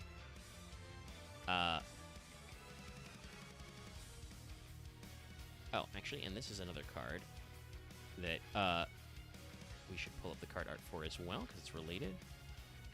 Kind of showing that, like, yeah, Dai is from a dimension with some of the Warrior Boys, but he clearly gets sucked up. This card I'm showing is, so, like, Dimensional Wall makes it look like Warrior Lady and Digrapher are fighting in the different dimension zone, in the smudge zone. And in Dimensional Inversion, the second trap card I pulled up, Digrapher is being beamed up into the different dimension, like fucking Star Trek teleporter style. Look what this looks like after he got, like, fucked up. Because his entire left arm's, like, burned. Well, yeah, but like I said, it's like he's being, like... Actually, wait. kicked out of or showing- sent back to the different Is dimension. it showing like the mechanical bits under his arm? Possibly. Damn. A dimensional inversion, by the way, is a normal trap that just says activate when a monster you own is banished by an opponent's card effect. Special summon one of those monsters. It's cute, but like way too situational to have been good past when it was printed in 2006. But Cause I'm trying to actually understand what's happening to like the left side of his hand here, but it feels like an in between point of something. yeah, I mean, well, actually, no, it's both hands. I was gonna say because his arm is getting shoved through a dimensional portal in Dimension Wall, but it's both hands. I also want to say, you brought this up earlier, but I want to remind people, the card art for whatchamacallit, for Dimensional Wall does pretty well explain what the card does, because it's a normal trap that says when your opponent's monster declares an attack, instead of your opponent takes the battle damage they would have taken from that battle. So not Magic Cylinder where it causes effect damage. It literally causes them to take the battle damage instead. Yeah, you hit yourself early. Just Okay, not for the way you expect. That's not the way you expect to hit yourself. Sorry, we do need to do the die episode, so I'm not going to pull up all these card arts, but Yeah, that or absolutely it's, like, doing left side of everything his- that's that- been in die is like, there's so many cards with him. There's even anime-only honestly, cards that like, he's in. It's on the left, and it might be him starting to turn into Dark Lucius, but I'm not sure. Yeah. That might also be But I want to that bring might up also be there's a card possibility. named Simultaneous Loss from Elemental Energy, which is before this, which shows Diagrepher and Warrior Lady fighting each other and their two swords, like, bouncing off each other. So, like, that's why he's attacking her in the different dimension, because, They were evenly matched.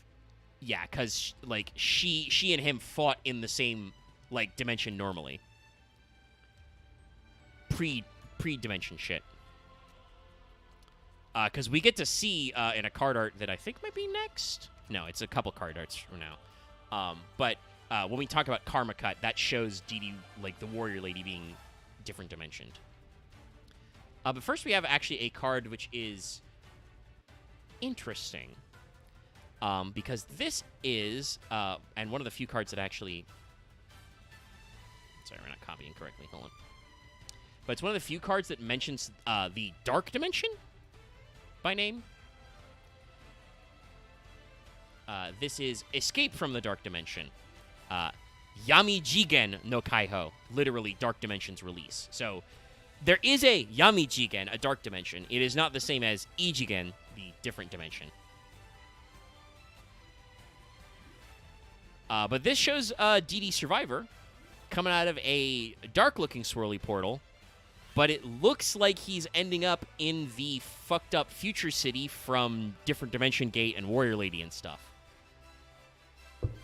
So I guess that there is a dark dimension that is separate from the different dimension where some of these guys go sometimes. Also, kick-ass card art. Love this card art.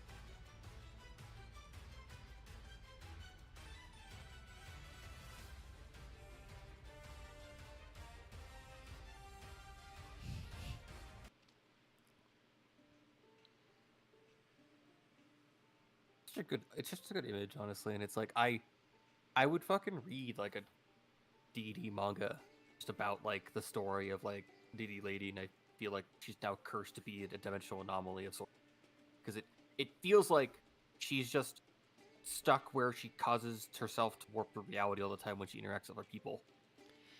I think it may also be related to her sword, like the sword energy, maybe because it's from a different dimension. They're also inside the different dimension where that happens, so that might be related to it. It's hard to tell, but like you said, I wouldn't mind a story that kind of does touch on these things. Because it just feels like this all screams like early 2000s manga. 'Cause I remember some like back when I was a kid in the library, like some manga about a kid going into just a world between the cracks of reality, and it's just now this weird world where it's just like colors are different and like shading is different, and there's things that just have different rules. But yeah, Escape from the Dark Dimension is a card that was again pretty important to us in Prague because it was like a super rare in Phantom Darkness. But it's This is more like a Call of the Haunted, but with banished. But it's specifically target one of your banished dark monsters. Special summon it when this card leaves the field. Destroy that target. If you do, banish it. When that target is destroyed, destroy this card. I think that's just a thematic thing. I don't think it's anything to do with the actual art of the name, really. I mean, DD Survivor is dark, so you can use him as a target. I mostly think of this from the dark set, so like all the things would be dark based. Well, yeah, but like it was full of dark evil, support. Yeah. But it also does, like, depicting DD Survivor works because he is specifically a dark guy. Next, we're going to talk about Karma Cut. Go ahead. Well, Karma Cut's loading. I thought about it's like the dark dimension. It's like one of the different dimensions. It'd be funny if there's like different versions of DD. So like there's the devil dimension and like the district dimension and the duck dimension. I think that'd be funny. That's what happened. Duck dimension. I mean, it'd be funny as a pun because technically you could say it the same way if you said it in English, you know? Duck dimension is a duck dimension, dark dimension. You know, it could sound the same way. Yeah. But I've now pulled up the card art for Karma Cut, which is not like directly a dimension card, but I mean, it's pretty clear. This is Warrior Lady from the Wasteland is getting sucked into the different dimension, possibly a dark dimension. Something very bad is happening to her arm as she's being pulled through. Maybe Digreffer is holding onto it. Also, this is how she loses her hat, clearly. And maybe even her sword. Yeah, her maybe. Arm was already kind of. Her arm was already kind of fucked up at this point, so it's her arm is like wrapped up in bandages, but several other cards, like Chain Thresher, they showed the arms that become the robot arms that way too. So I'm not sure, but it might even be a thing of like they might already have been like prosthetics. You just wrap them up so people don't notice. Could be.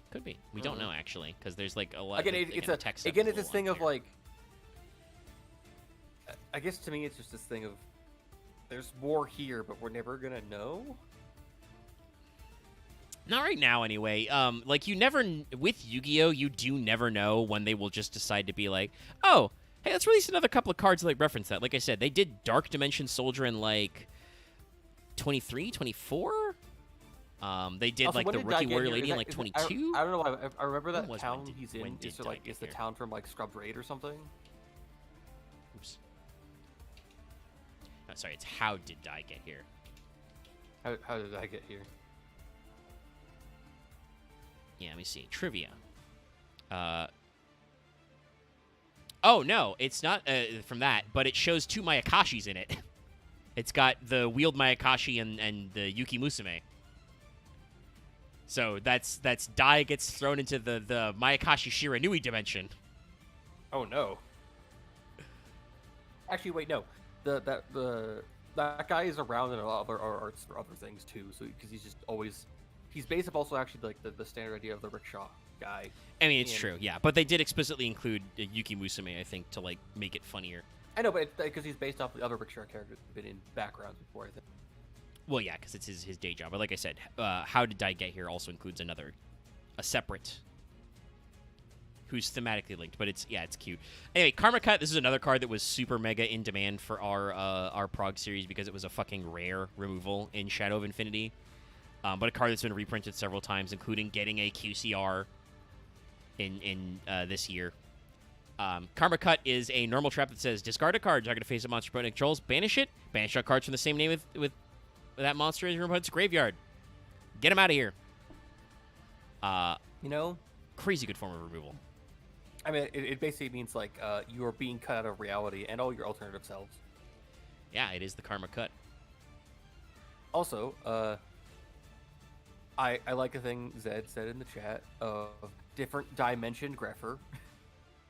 That would be great if they could pull off that, yeah. But that's too much English buds. That'd have to be a TCG card, you know? I mean, no, actually, no. They could do it that way because, like I said, the different dimension cards are usually called, like, some of them are actually called Dimensionu.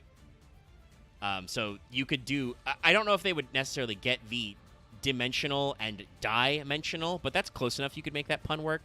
Also, I'm about to show Chad a card that you're going to think that's a different dimension card. Yes, so remember how I said that, like, DD Capsule, DDC, is, like, not a different dimension card? Here's the reverse. This is a card that is a different dimension card, but is not called that, despite the fact that this was printed in Tactical Evolution, which I think was like right around the end of the Upper Deck years. Karma Cut nowadays, like, is if it wasn't for the fact that it's a trap card, but like that would bully the shit out of because I think it doesn't say original name. Bully the hell out of like Cyber Dragons and just same name in your opponent's graveyard. So bullies the hell out of Cyber Dragons and Harpies and stuff. If they were ever actually meta decks, you'd probably see people playing it in the sideboard probably. But yeah, this card I've pulled up is called just Mirror Gate in the TCG. In the OCG, this is Ichigen Toneru Mira Gato, Different Dimension Tunnel Mirror Gate. So again, this card would need to have its name changed if they ever made DD or Different Dimension like spell traps an archetype, because it doesn't have it. And yes, this is a hero card, but it still like very explicitly has Different Dimension in the name. Honestly, I guess, God, I look into them, I'm afraid. It's like those mirrors feel like they're pretty sharp. Well, yeah, it's because I think they're supposed to be like unfolding like the swirly portal. I get that, but to me it also looks like they feel like the tip of like box cutters. But I'm used to box cutters being dull as fuck, so eh. Well, yeah, you need to be careful with them. You got to take care of them. But yeah, good. Honestly, they could make a Different Dimension archetype. I just feel like they'd have to be like the Japanese pun thing in where it's like 5 words but it's 3 characters kind of thing of being like different dimensional warrior or more different dimensional knight or different dimensional sovereign kind of thing, being like a very specific title. Because they've got like DDM, you know, and so a couple of it'd be like DDS or like something like that, where it's like all DDS cards or more of like any different dimensional sovereign cards kind of thing, or like different dimensional. I mean, and I honestly, no. I think you could just decide to make D searchable. It's just that none of the old cards would do anything these days. Is like. So it's like I don't think there's anything problematic about DDs specifically.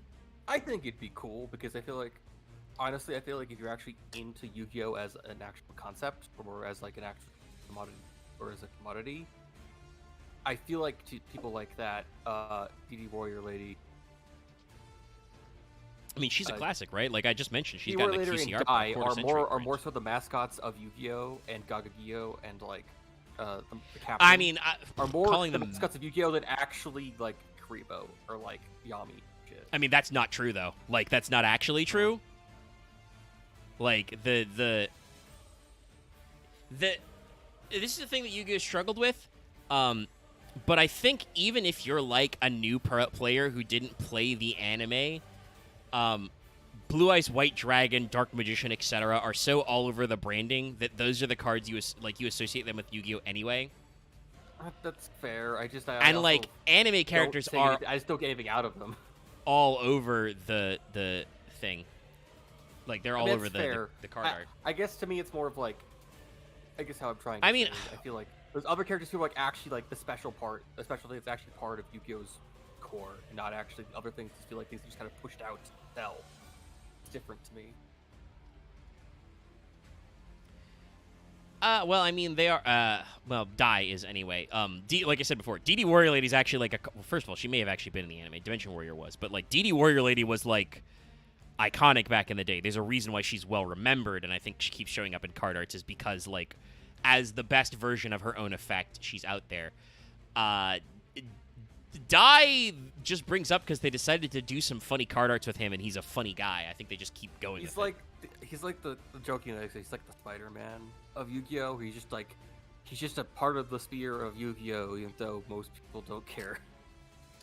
But so to get this off the screen, so we can talk about more different dimensions, because we're only like halfway through, a little over half, but like we're only in the GX era.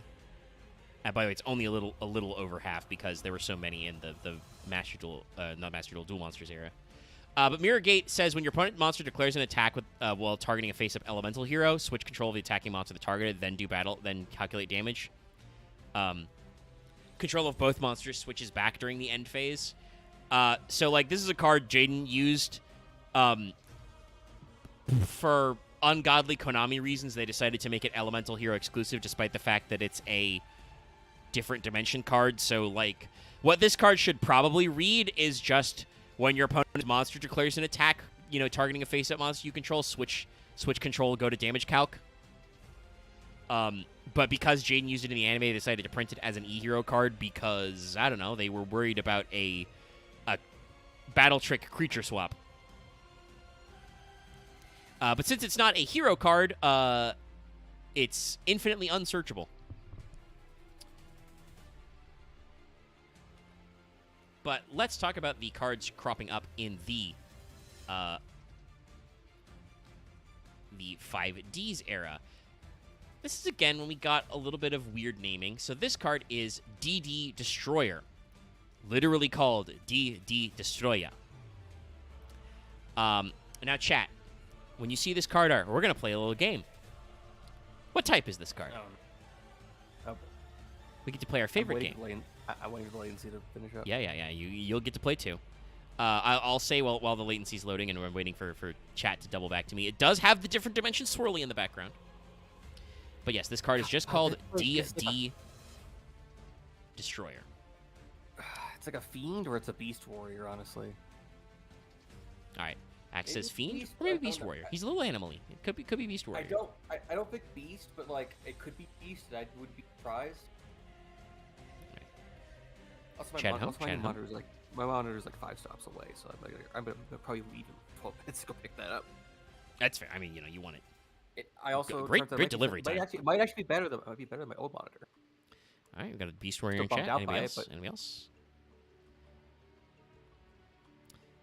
Okay, well, a couple people got it. Yeah, this is just warrior, no beast. It's just warrior. I mean, this is a human man. I used to be. You remember how most warriors are not human men? Most of them aren't men anymore, and they're not. Sometimes they're just suits of armor of sorts. I mean, a decent number of warrior is usually like guys, but it's also true. Sometimes they're goblins, sometimes they're not. But like, you see this card and you do not think I will say a warrior should have a weapon. A warrior should have a weapon or like a thing, because it's like the only warriors I think that shouldn't have weapons are like the heroes because they don't need them. But I feel like every warrior should have a weapon. You know. I know, yeah, so it's like it's a bit, but like this is an Earth Warrior that's so weird. Again, level 4, 1K, 1K. This would have been a Beast Warrior. I feel like if it was made later, you know. Probably, I don't know. I mean, like a lot of other DD guys are Earth Warriors, so like I kind of see what they're going for, but it doesn't matter because there's not any cohesion in DDs. It feels like there's some kind of like larger scale narrative about like there's this huge war that's leading to all these people getting shoved into this other dimension, and it just leads them all being warped, fucked up. By the way, I want to bring up, there's a single trivia entry on this page that just says, based on this card's appearance, it would seem more like a beast type or fiend type monster than its original type, warrior. Personally, like, I'm gonna guess because of what we've seen with different dimensions, the idea is probably that this did used to be just a guy from the Earth Warrior dimension who got, like, turned into a horrible creature. I still probably would have changed his typing. Also, I like how Architect was like, Thunder, can't be wrong every time. Good guess, Earth Thunder. Going for, like, Rock... Thunder and Rock, great guesses for when I ask you what type of card is. But yeah, DD Destroyer is just like, I think I get what they're going for. They probably made him an Earth Warrior 4 because that's what a lot of other DDs are, but it doesn't actually matter because what this card does is very simple. When this card in the field is banished, target a face-up card your opponent controls, destroy it. For like dual rev for 2010 Yu-Gi-Oh, not terrible, but there wasn't really a good banish deck face up, but it is funny.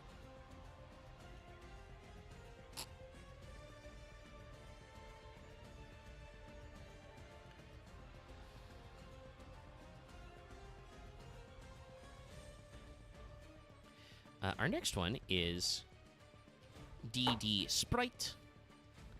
This one is actually called Ijigen no Seirei.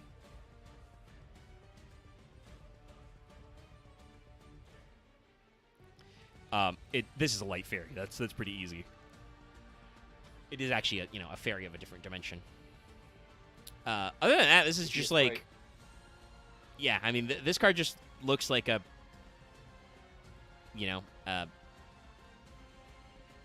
a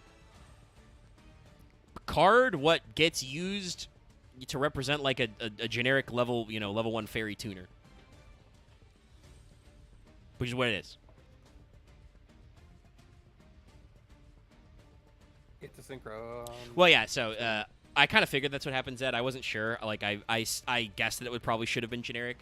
It's one of those cases where like because in the anime it was only used for E heroes, they changed it. I'm gonna assume because they thought making a battle trick creature swap was too good, even though they switched back during the end phase. It's just a case of where they preemptively shot themselves in the foot and they didn't have to. But yeah, DD Sprite. This card was used by Yusei in the anime, so it's got a very like 5D's anime art style. It doesn't really have to be a DD. I think they just did it because it would be something that people watching the anime might recognize. It's a level 1 fairy tuner. Light, like I said, 0 attack, 100 defense. You can special summon this card by banishing one face-up monster you control.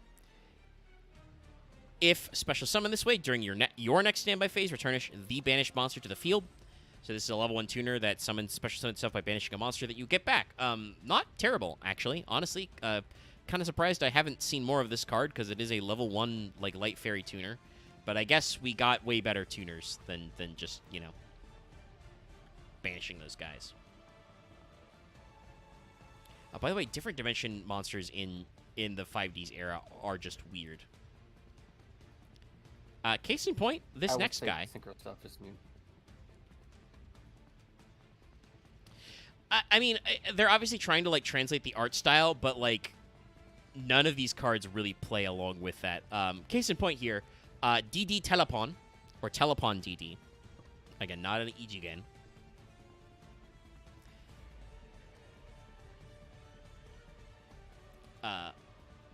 This looks like a Vylon.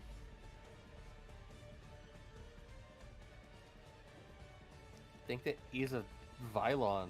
Like it feels like a mix between a Vylon and one of the things for like the assault tune, like the level 1 assault creature that like the justice level. Yeah. They're kind of drawing him like mid-synchroing thing, which is interesting. And this is a psychic. It being different, I mean, like it could be different dimension, but I guess it's not the same dimension as the other different dimension people. I mean, to be fair, this has the same thing multiple ways, actually. So this is Terepon DD. So they flipped where the DD is, and it's just DD, not, like I said, not like Ichigen, not a different dimension. Telepon is a word in Melee, which means telephone. So it's like telephone different dimension kind of a thing. I understand why they did this because like we're trying to tie like different dimension stuff into the new psychic stuff, which is also very heavily focused on banishing. But it's a little weird. So this is an Earth Psychic 2, 500 attack, 1800 defense, by the way. If this face-up card you control is banished, banish one psychic monster with 1500 less attack from your deck during your next standby phase. If this card's still banished, special summon the monster banished by this effect. So it's kind of like stuff like what Witch and Cleric and stuff does.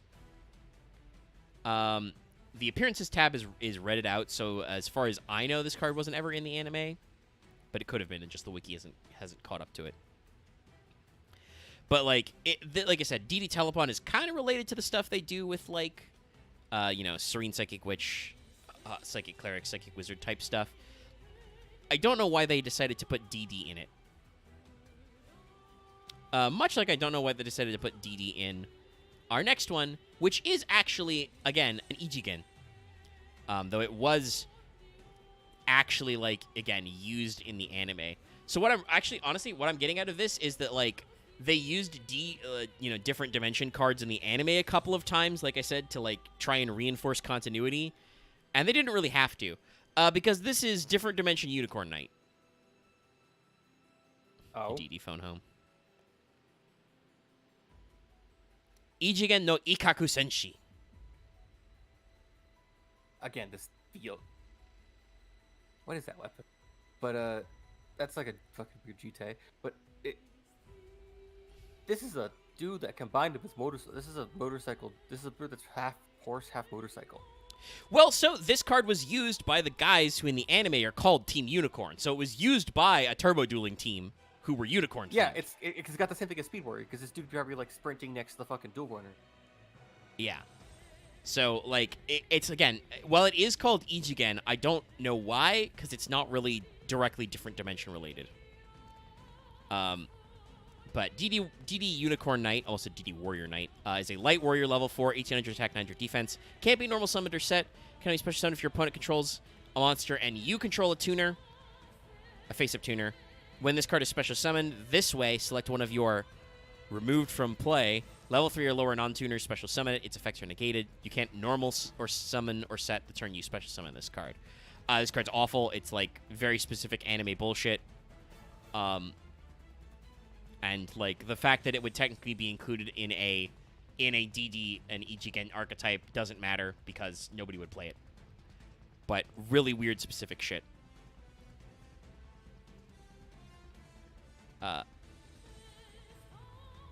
So let's pull up our next card. This is a card also very important. This is another trap card. This is Different Dimension Ground, which is just Ichigen Groundo in the OCG. So kind of, again, mixing and matching the different naming themes.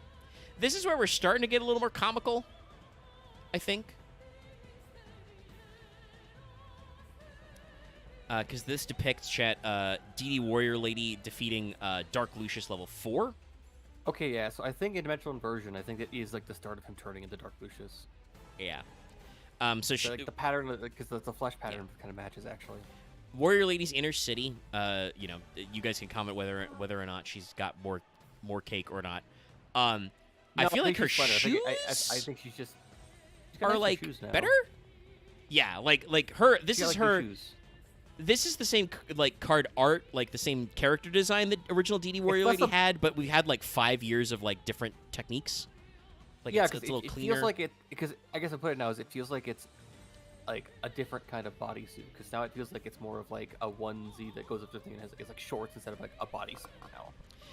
I mean, it kind of was that design. Like she always had bare thighs, but it was harder to tell in the card art. Well, I think, like I said, this is just like 5 years of art design. It's not like super tight to her body now. It seems kind of looser, and like. I think in DD Designator we saw it was a little puffy, but yeah, it was.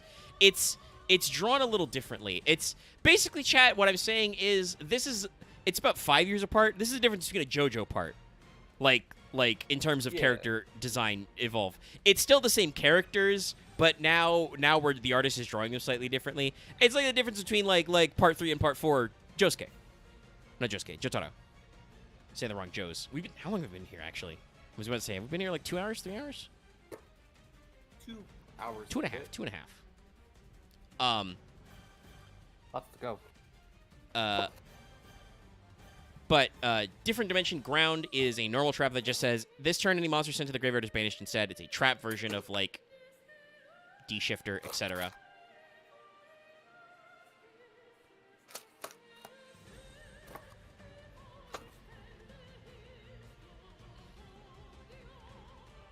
X is either loudly packing or loudly unpacking.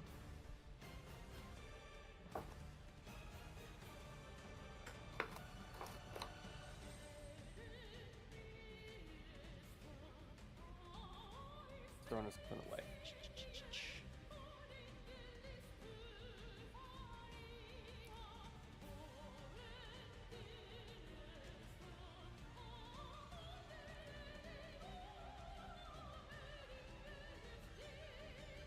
So, this is going to be a weird, like, Zexal anime thing, but most of the DD cards, the Different Dimension cards from this era are kind of related, but some are brand new. The first are kind of the Star Sparrow things, which are just... All those related cards are entirely a reference to the manga Babel 2 from the 70s. I guess they did have like an OVA, or no, it was no, it wasn't an OVA. It was a television series. They did a 13-episode TV series in 2001, but still, really weird pull for anime for Yu-Gi-Oh season from like the 2010s. But they do include several of them do include Different Dimension in there. And the first one of those is DD Esper Star Sparrow.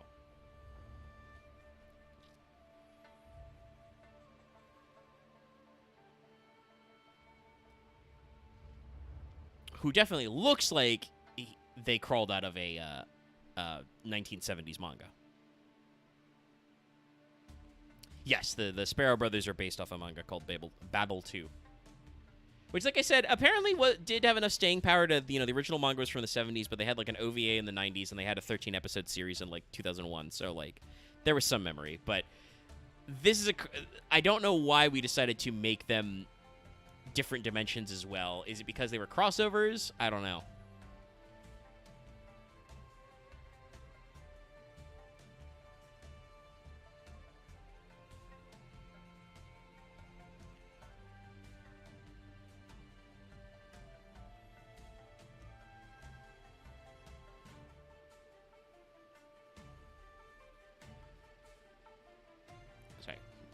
Checking on Twitter real quick.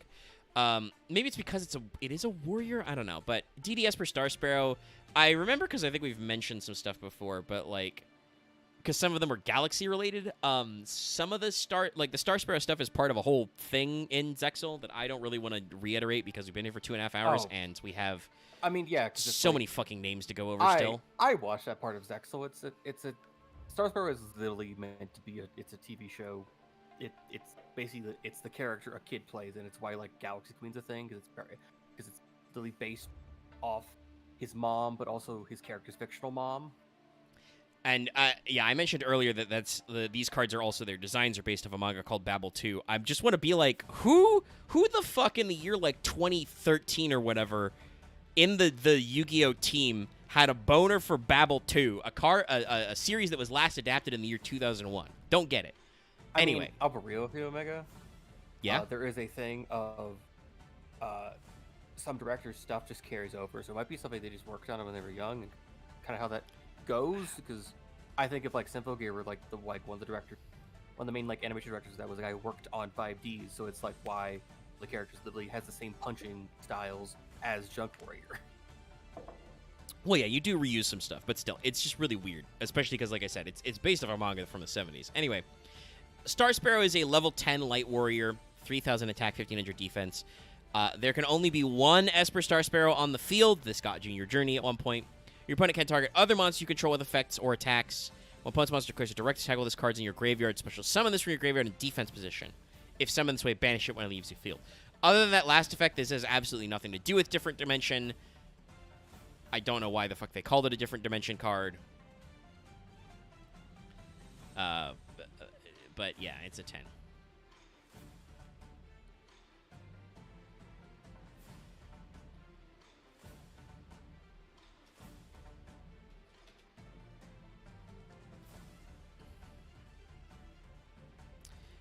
And then the next one is the follow-up to this, which is DD Jet Iron. Another level 10, which is called technically DD Jeto Iron Go. So it is the DD Jet Iron, but it should be like Jet Iron Go. There is a like trap card in the anime called, Change to Jet Iron, but they didn't do that. I mean, this technically thematically is more Different Dimension related because, as we're going to see with later cards as well, there are several weird space plane Different Dimension ship things that start to be much more prominent, but were always a thing with what's his face? Spy Plane.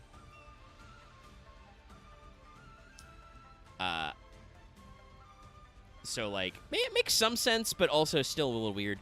Anyway, this is a level 10 light machine with 4,000 attack and 0 defense. It can't be normal or special summoned. You have to special summon for your hand by sending Star Sparrow, Beast Warrior Puma, Phoenix Beast, Guy Ruda, and Iron Hammer the Giant, who are all like part of that guy's deck and referencing those things from your hand or face-up field to the graveyard. You contribute this card to target those 4 guys in your graveyard, special summon them. But why the fuck would you do that? Because it's Zexal and they're all different levels. But it's all just a shitload of retro anime references. Oh yeah, I should mention. As Very clearly Mark ones. said, the guy was in the anime. He was never called DD Sparrow. He was just Esper Sparrow. So the DD part, I don't know where it came in. Well, guess what? The OCG wrote it, so Okay. it's like I said, Ichigen is in their names, so that's their fault. Okay. It's not like a translation error. And again, I don't know why they decided to do it, because it doesn't matter, because there's no way to search different dimension cards. Sorry, I was grabbing the next card, but I accidentally misclicked and grabbed Duel Links, which is tiny. Let's link to Master Duel to get the card art for different dimension Deep Sea Trench. Ichigen Kaiko, so different dimension Ocean Trench, but still good. It's a card art of an ocean trench, but inside the trench is the vector line dimension, and it's kind of got a different dimension swirl on it. This is a card that's art's direction is much more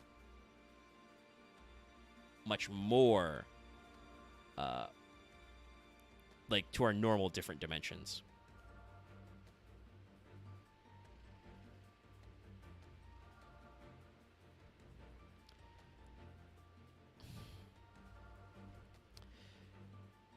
But this is a continuous spell that says when this card resolves, banish a water from your hand, graveyard, or face-up field.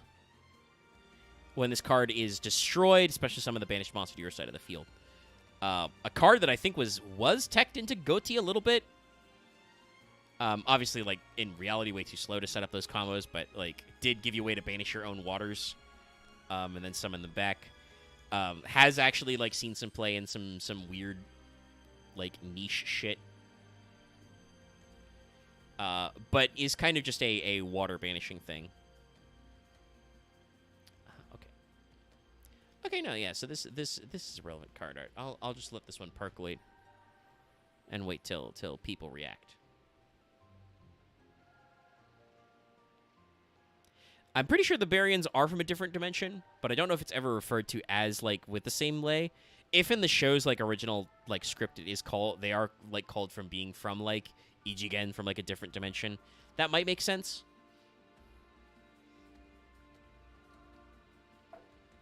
I like the Griffith's fucking Baki veins on his body. Yeah, so this is, different dimension encounter. Ichigen no Kaiko. It shows, It's Bright Day Night Day Greffer. Greffer, which is the Gemini version, and Dark Lucius level 4. Meeting each other in the different dimension space, presumably after Lucius level 4 was kicked out by different dimension Ground and Warrior Lady. But they're just kind of like seeing each other being like, whoa! It's the Spider-Man point meme. Actually, this card was printed in, like, 2014? This was, like, peak Spider-Man point meme time.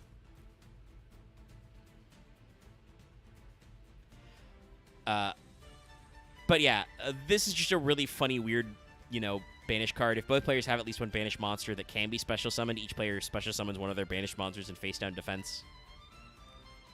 Very goofy, but fits kind of the goofy card art.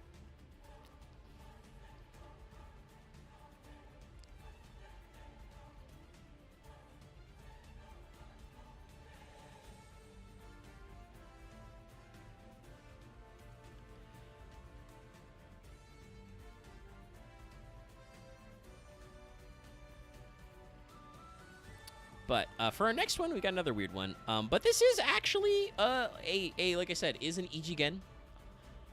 This card is called Invader from Another Dimension. Ichigen Kara no Shinyakusha.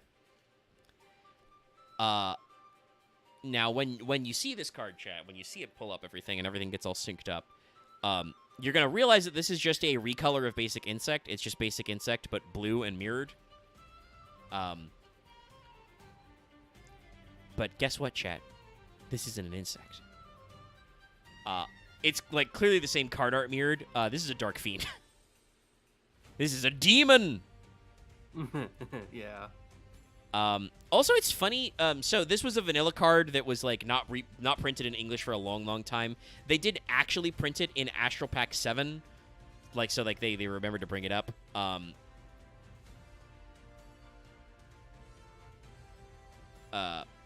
But like, so it does have the Ichigen like title in it, but is not the same thing. The flavor text says, oh, by the way, Dark Fiend level 4, 950, 1400. An extraterrestrial monster that came from a distant galaxy. So this they specifically translated as from another dimension, not from the different dimension. It would technically, like, this would a card that if they made Ichigen DD searchable, they'd have to errata this, or just not care. But like the translated text uses it differently, because obviously, like, in the OCG, this was a card from, like, you know, booster pack number 5 in 1999, so like we weren't calling them different dimensions yet. So like the flavor and intent is different. I do like the idea of an alien from a distant galaxy being a Dark Fiend, though. You know, aliens, you know, are usually reptiles.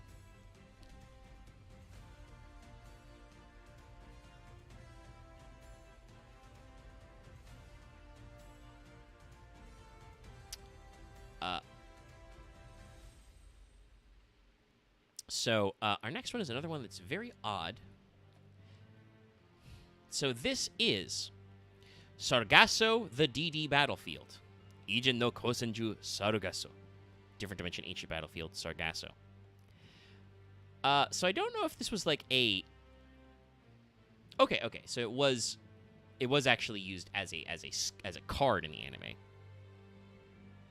Wait, isn't that like the air? Isn't that like the floating air carrier, the rank 9? I mean, not explicitly, because I think these are supposed to be marine aircraft carriers, because they're just debris. If it resembles Enter Blathnir, it could, because that, like, this is an Xyz era card. But I think it is just generally referring to, like, these are supposed to be normal aquatic aircraft carriers. If you guys don't know, the Sargasso Sea is like a real life area where there are a lot of shipwrecks in the Sargasso Sea, and also there's a nature of like the accumulation of marine debris. But like this card was used in this excellent anime, and so like several duels actually take place in this mysterious dimension. But it does also, I think, like I said, kind of connect back to the idea of, like, you know, the forever war in the different dimension. This is a field spell that says each time a monster is Xyz summoned, summoning player takes 500 damage during each player's end phase. The turn player takes 500 damage if they control a face-up Xyz monster. So it's a really dumb anti-Xyz floodgate in the Xyz era. How cool. But there's actually a related card for this. There is technically a support card exactly for Sargasso, the DD Battlefield. Which I will pull up now and then put side by side. Sargasso Lighthouse. So that means someday we need a DD Lighthouse.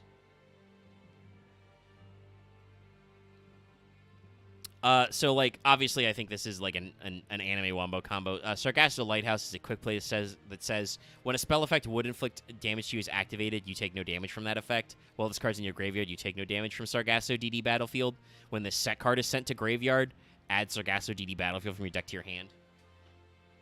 So, basically, it's a really elaborate anime bullshit setup so that you can play Sargasso Battlefield as, like, a burn card, you know, a pseudo floodgate, a kind of tax situation, but yourself be immune.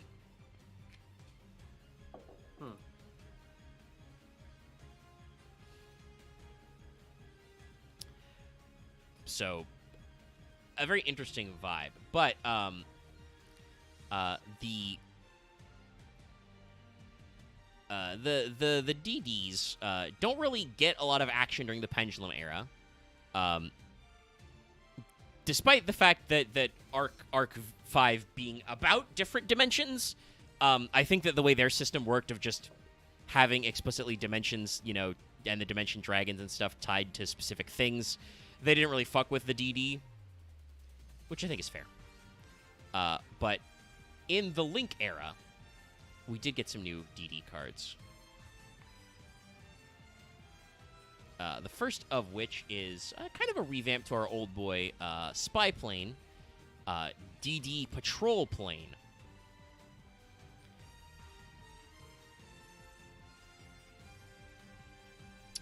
We've done a lot of stuff with the warriors from a different dimension. We have to remember that they were different dimension machines the whole time.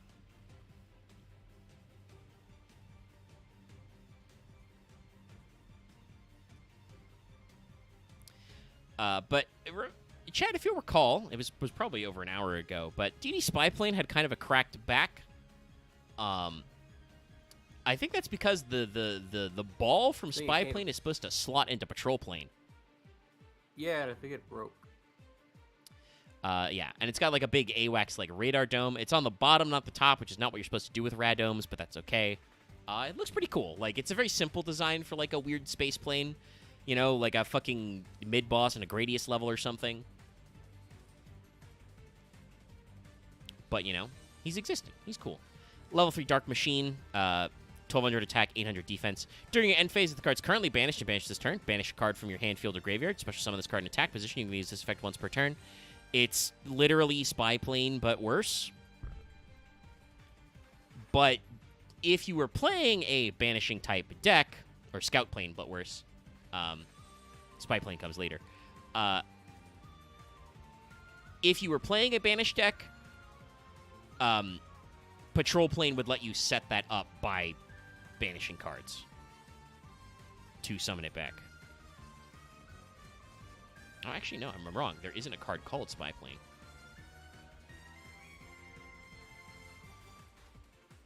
Konami, there's your free card. Call one DD Spy Plane. Another card that's a follow-up to a card from a million years ago. Remember I said there was a card that different dimension masters' hands looked like? It's DD Seeker. Different dimension Seeker. And this guy is weird. Want to talk about looking like out of an old school manga style? This guy is that. Like, his coloring and his lines are obviously very new because this card's from, like, 2019. But, like, this guy feels like a 90s or 80s manga. He's got, like, huge hair. I like the streaks in his hair that look like horns. He's just got audio jack cables coming out of his body for no reason. 3.5 millimeter jacks.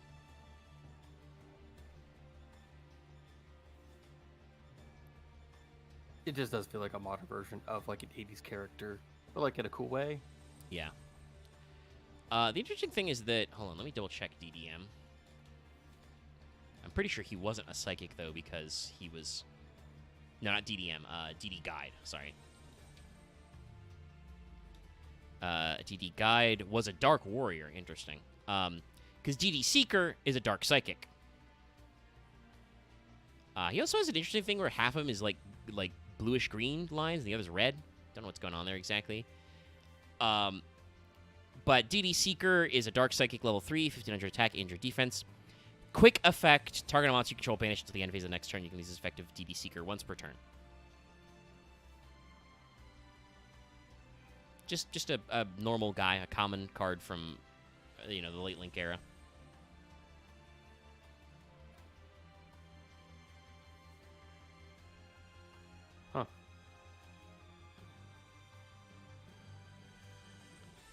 Huh. Speaking, though, of DDM... Go ahead, what? I just said I disagree with you.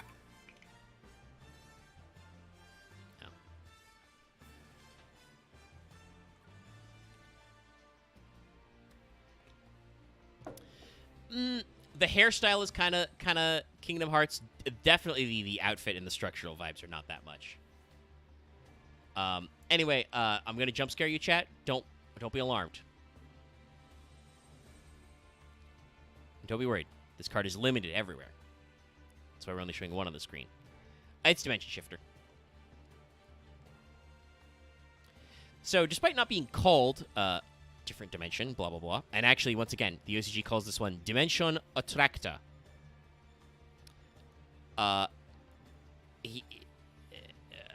This guy is from the vector line dimension and has the giant dimension swirly.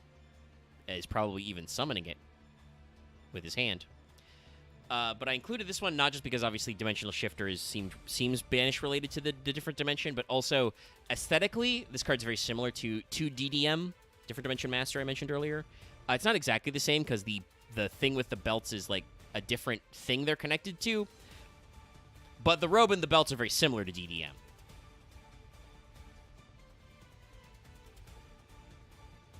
No, Dimension Shifter. Yep. Similar idea, but I feel like it's a different kind of guide, so yeah. Yeah, it's definitely not the exact same guy. But it's looking pretty good. But in case you don't know how this works, this card's a hand trap floodgate, which can be very frustrating if you're depending on the deck you're playing. A dark spellcaster, level 6. That's also similar to DDM.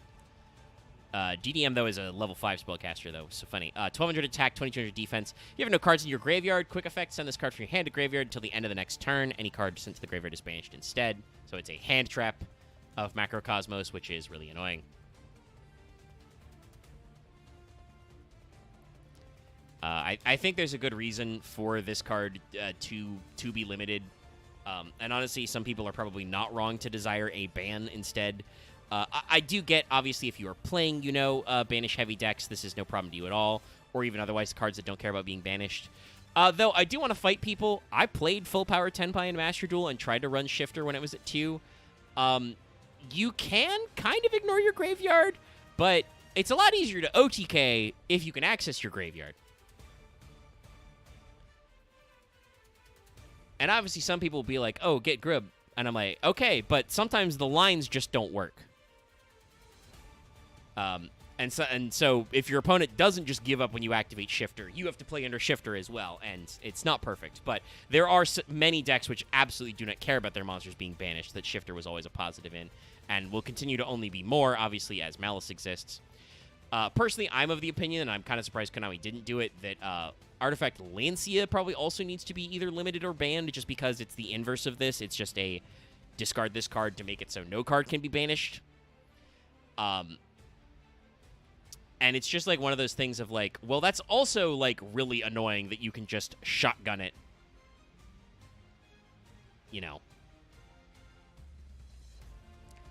But also, there's another very funny one. We did another reference to Return from the Different Dimension. Which may be coming back, by the way, because it's got Esper Girl in it, which is Psychic Monster. And we may see this some more in some Psychic cards. But this is Premature Return, which shows the same effect as the portal from Return from the Different Dimension, but instead it's Crazy Beast trying to catch Coach Goblin who's fucking parachuting. It's Gigabyte, it's Night Day Greffer with a great expression, and it's Esper Girl. All of whom are related to cards which are perform banishment or can become banished.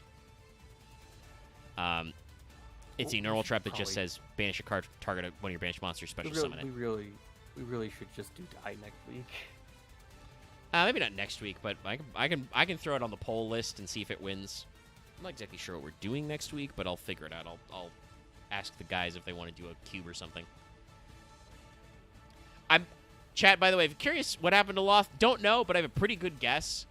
In that I'm pretty sure I saw Loth shitposting in the Crow chat at like 1:30 my time, which either means he got up mega early and probably went to sleep, or he just couldn't sleep because he was up all night and all day, like for him, and just like is now sleeping normally. We'll figure it out later. But yeah, premature return is a normal trap, which just says banishment card from your hand, target one of your banished monsters, special summon it face down defense position. And now we get into, there's a very small number of them, but there are a handful of cards that are actually from the MR5 type era, the modern era. The first of which is, again, a card that has a very interesting implication, like, lore-wise. This is DD Assault Carrier. Different Dimension Assault Warship. Ijigen no Kyoshukan.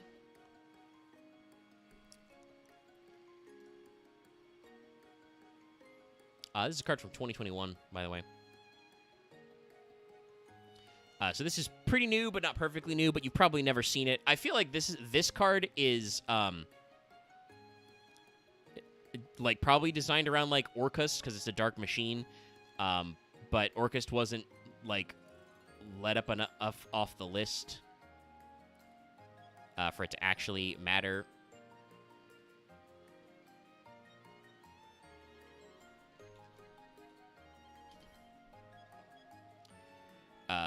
And there's a, like... It's just so this is just an impressive shot. I like this. Yeah, no, it's a great card art. What the flip is that guy called? Sorry, I'm looking for a very specific card that's in Allen. Alliance Insight, coming out soon. But they printed, like... No, sorry, am I in the... Is this the OCG only list? No, this is the English list, so it should have... Evil Twin? There we go. Ah, shit, you're like by card type. Alright, so that's the Dragon Rulers, the Arco Stars... Oh yeah, NT800 Sirius. Yeah, so there's a weird level 8 Dark Machine with very similar stats. That's meant to combo with Orcust, obviously, but it doesn't look like it belongs in Orcust. This card, to me, feels like it is a card that's very similar. Where, like, this is a Dark Machine thing. It does look like battleships from a couple of different things. Like, it could be Macross. You can see that there's a lot of scout planes and patrol planes flying out around it. But this is a level 8 Dark Machine, 25/25. Can't declare an attack unless you banish a card from your graveyard. If exactly 3 of your cards are banished, you can special summon it from your hand. You can use this effect once per turn. So it's just like, if you're banishing cards, it gives you a big level 8 Dark Machine that can only attack by banishing cards, which presumably is going to plus you somehow. It's cool. Like, it looks super cool. It doesn't really do anything. So, you know, most people probably were not playing it. I'd love to see if there was a home for it. Oh, wait, did they not put... Sorry, this is a card from Supreme Darkness. So this is... Sorry, Master Duel... I do want to say also, by the way, Master Duel, super fucking weird format. Obviously, like, the ban list is weird, but also the card releases are weird. I've mentioned this before. Metal Morph Max, like the new Metal Morph stuff, is at full power in Master Duel, including the new Red Eyes Metal Claw, which isn't even out in the TCG yet. That is Alliance Insight, the set that comes out next week. But lots of cards from, like, the past couple of sets are not in it, so I'm looking for... Here we go. Not perfect, but better. The card art for DD Post, which is a card from Supreme Darkness.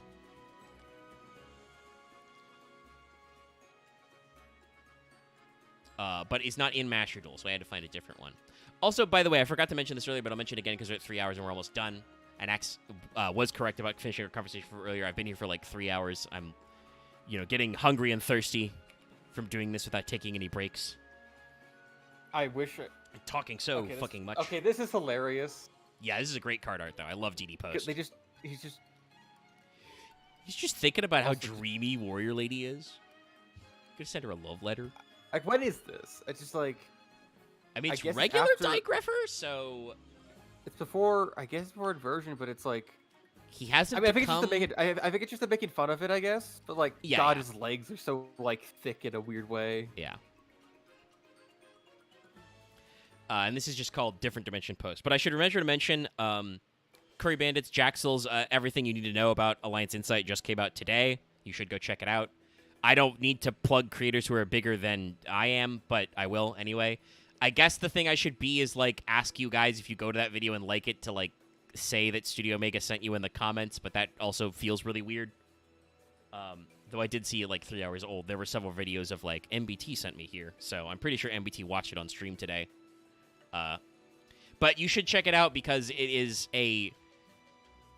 Jaxel does really good work, like, looking at cards and, like, trying to explain how they should be used, but also sometimes being, like, just, this card doesn't do anything.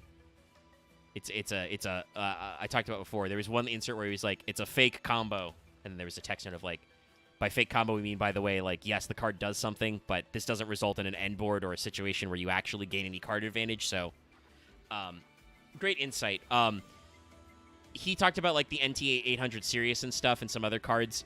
It's very funny because the 3 cards are to support the Quarter Century Trinity box, a product which doesn't exist in the TCG yet, and that's the support specifically for Punks, Orcusts, and Dragon Maids, all of which is really good support that will be relevant. The Sirius card is already good in Orcust, even though they don't have their new support yet. The level 11 Synchro Jodaishin, the Curse Deity, is just, like, one of the best generic level 11 Synchros to make in the game, but is also an Earth Psychic, who's really cool. The Dragon Fusion monster, Dragiophilia, doesn't do anything until Dragon Maid exists. It's, like, it's such a, like, non-starter card until the new Dragon Maid support comes in that there's, like, no point in discussing it, which is very funny. But we will get new Dragon Maids soon. Also, Alliance Insight has the new Dragon Ruler shit. Master Duel. Dragon Rulers. But yeah, DD Post to say this is a card from just literally a set ago. A continuous trap card that says, monsters you control gain 300 attack for each card type among your banished cards. Specifically, that means monster, spell, trap, each super type. So a maximum of 900. Once per turn during the main phase, banish a card from your hand or graveyard. Shuffle one of your banished cards back into the deck. If this card is banished, place it face up on your field. You can use this effect once per turn. So, this card's not super good, but, like, I think it's supposed to be, like, a funny card you can play in Malice. Like, Malice already has a couple of attack modulation effects, and in Malice, this would be plus 300. I think you do cycle through a banished spell, trap, and monster. And, like, genuinely, if you're getting to turn 3, that effect to banish a card from your hand or graveyard to shuffle one of your banished cards back is, like, that's good. That's good in Malice. Like, that's a good way when you get to turn 3, assuming, like, your opponent hasn't scooped or the game didn't end on turn 2, is good.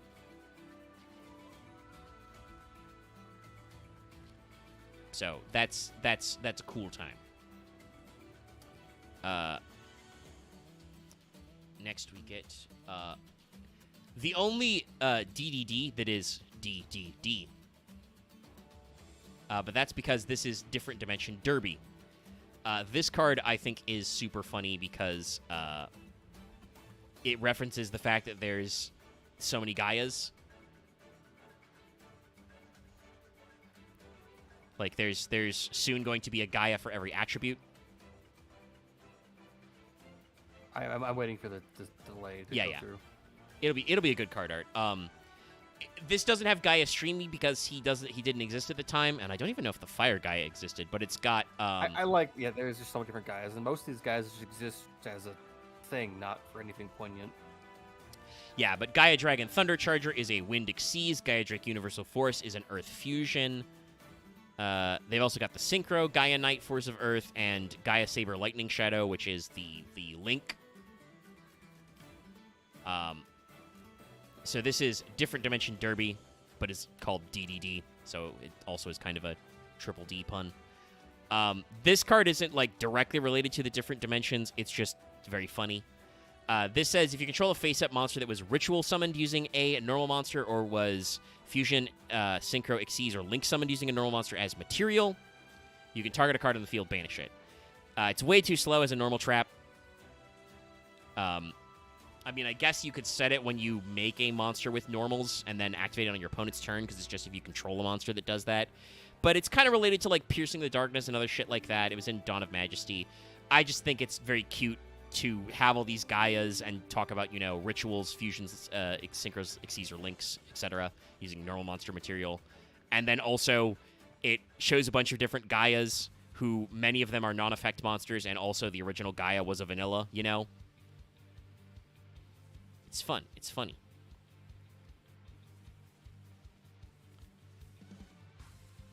And it does banish, so, like, it's tangentially rated, but it's not perfect. And our last card is going to be a guy we mentioned before, just alphabetically, Dark Dimension Soldier. He's the synchro retrain of Dimension Warrior. I don't know why they changed his name to Dark Dimension Soldier, because his name in the OCG is still Dark Dimension Warrior. But it's just sure. Dimension Warrior Also, having gone through his weird training arc. I also thought we would have gone over that card when we covered the original just to compare it. Well, it's because he's from Battle of Chaos. He's like 20 years later. I think the armor looks better now. Or was it because I think the eyes actually look like Zelda fucking Goma eyes now? Well, they're a little gooier, yeah.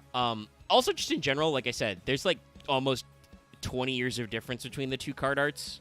The armor just actually looks cohesive, and like besides that, I think he got some infusion of dark power put into him. He actually looks like a character in a game now instead of just like a visual art. His design looks a little more realized. His proportions are better. Everything's kind of balanced out.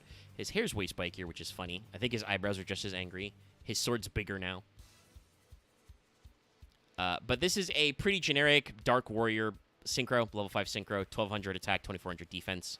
You can banish a card from your hand, target one of your banished dark monsters, special summon it in face up or face down defense position. Each end phase inflict 100 damage to each set card on the field. You can use each effect once per turn. So again, like, not directly a DD. You know, he is Yami Jigen, which is like 2 cards are actually Dark Dimension. He does have an effect though that is kind of like Escape from the Dark Dimension, because he lets you, you know, target your banished monsters back. He does let you banish cards from your hand. Like if, because it is banished darks, if Malice had a synchro line, this guy would probably have made a resurgence. As it is now, I don't think there is like a dark synchro deck that does a lot of banishing you need to worry about. Like, you know, Chaos Masters, you know, out of there.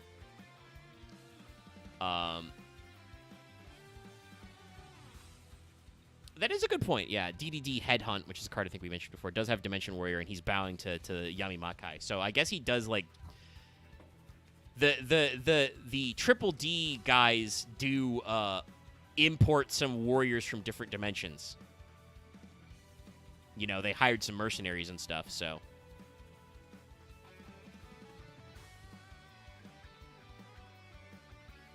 It you know... maybe makes sense that he started joining the Dark Dimension. But yeah, this is just like a cute nod. It's like when they did the tuner retrain of Knight and Sorcerer. I don't remember what that was called exactly, but it's a fun time. But yeah, as you can see, chat, different dimension, and occasionally the Dark Dimension, don't really have like a cohesive strategy. We slapped the Ichigen, the different dimension name, on a lot of cards that don't really fit, but we did it anyway. But they're very classic. We remember a lot of them, so they're very memorable. But like I said, next time, not exactly sure what we'll be doing on FP. We might get up a cube. I've had a couple funny ideas for Cuban. I should double check if some of the support cards are there.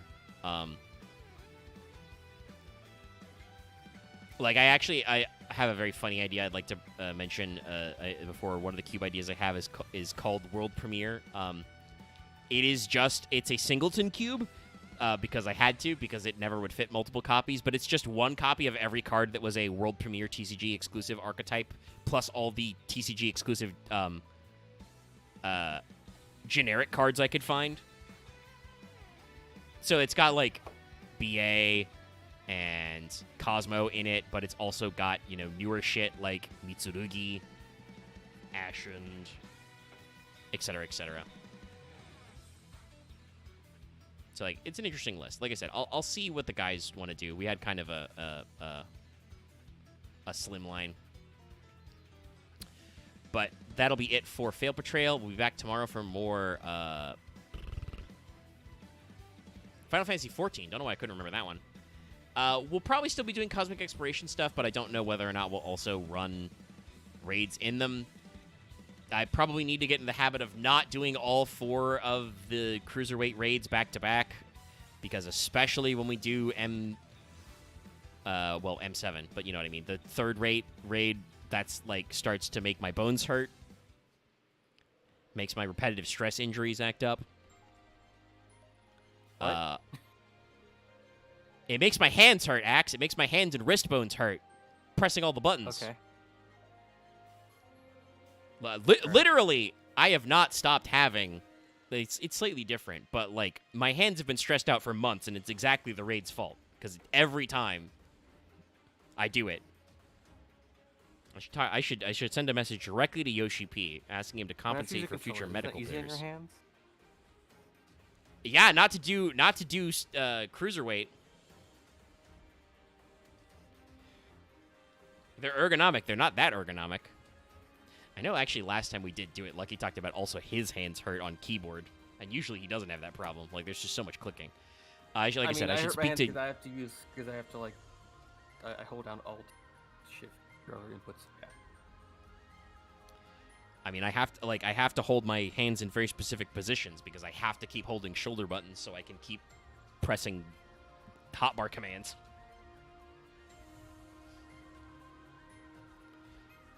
Anyway, we're not really here to talk about who has it harder to push buttons. It is a physical fact about our world that playing the raids hurts my hands. And I should message Yoshi P specifically about his game being too hard, because I have to do them every week to get the drops because they're once a week. I wasn't happy that I had to do it on Monday. I just need to make sure I got, like, some done. They really need to get the actual fucking all those. But we'll I see if that fight besides the towers.